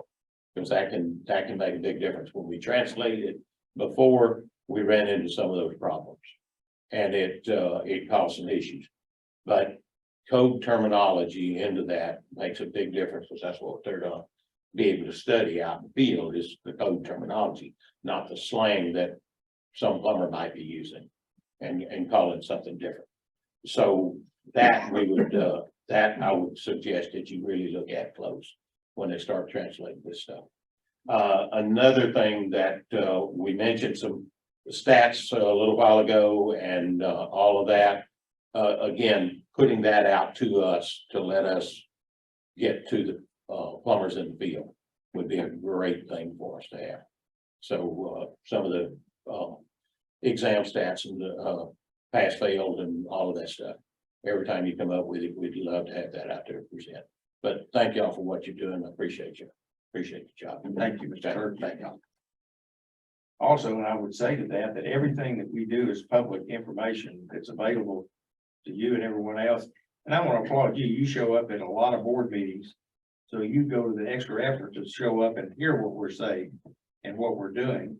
So I'm assuming that isn't a problem for you because you're here and you know it. Yeah. So that's great. And just as an aside, if you don't mind,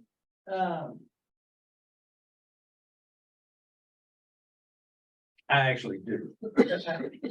Let's, public comment is not a town hall meeting, so let's just leave it at that.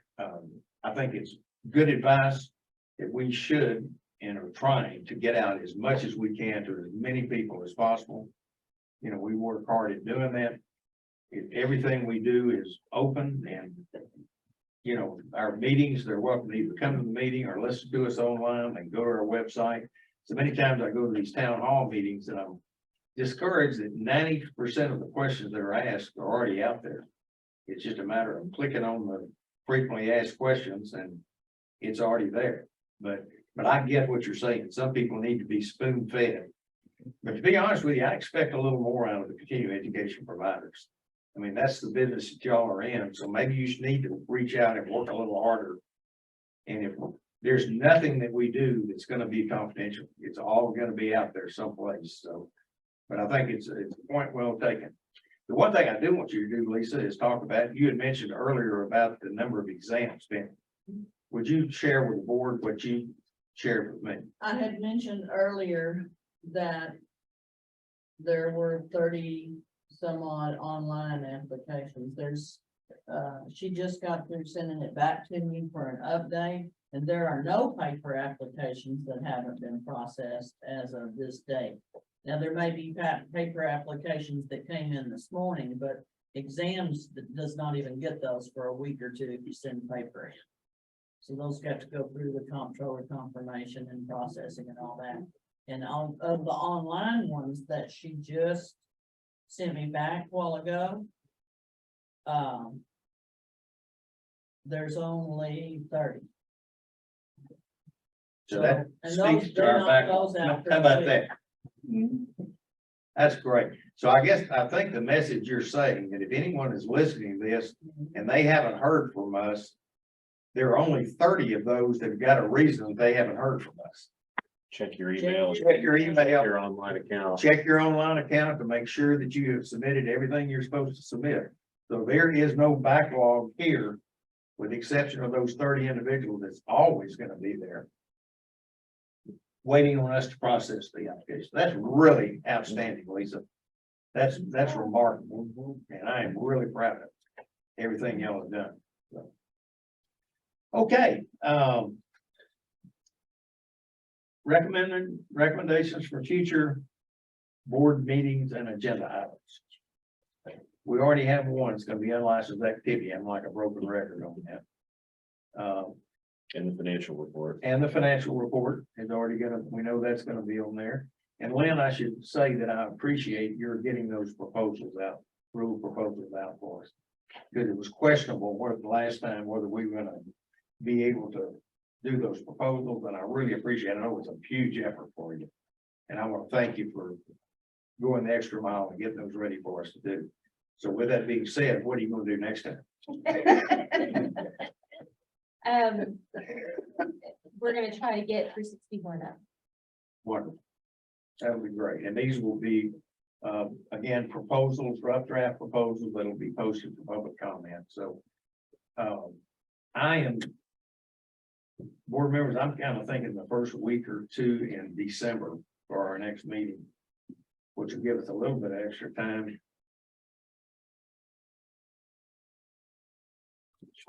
Does that sound okay? I see no need in having one any quicker than that, because we're not going to get these back that we proposed today in any event. And it'll give Lynn a little bit of extra time to prepare some more rules. And even if you do a part of 361, let's just see what we can get done. My only question on that, Mr. Chair, and Kenneth's walking in the door, so maybe he can help, is the due date on the financial reporting. 11/20. Yeah, So that'll have do to we be have to done have a in- meeting to adopt that? Okay, so you just complete that, turn it in, and then Yes, we'll sir. just get a copy. Yes, sir. Okay. Then Okay. that works for me. Anybody else? Does anyone else have any agenda items that they want included on the agenda that we should discuss? Well, if there are none that come to mind now, communicate them to Lisa or Lynn sometime before the next meeting. One of the things that's left out there pending, and it's intentional, is you might recall a meeting or two ago, we I guess adopted or proposed a rule that we would recognize the NITC exam for the 60-10 in place of our license. there is still some outstanding issues in my mind about that have been raised, and that's why it's not on the agenda this time for adoption. I'd like to get those issues resolved. And if those can be done for the next meeting, it'll be done, and if they're not done, it won't be. So that's all I can tell you. There is some discussion about that rule, and I want to be clear on before we do it, so. Okay, with that being said, I believe that we're done, and thanks everyone, staff, thank you as always for your help. Board members, thank you for being here. Meeting adjourned.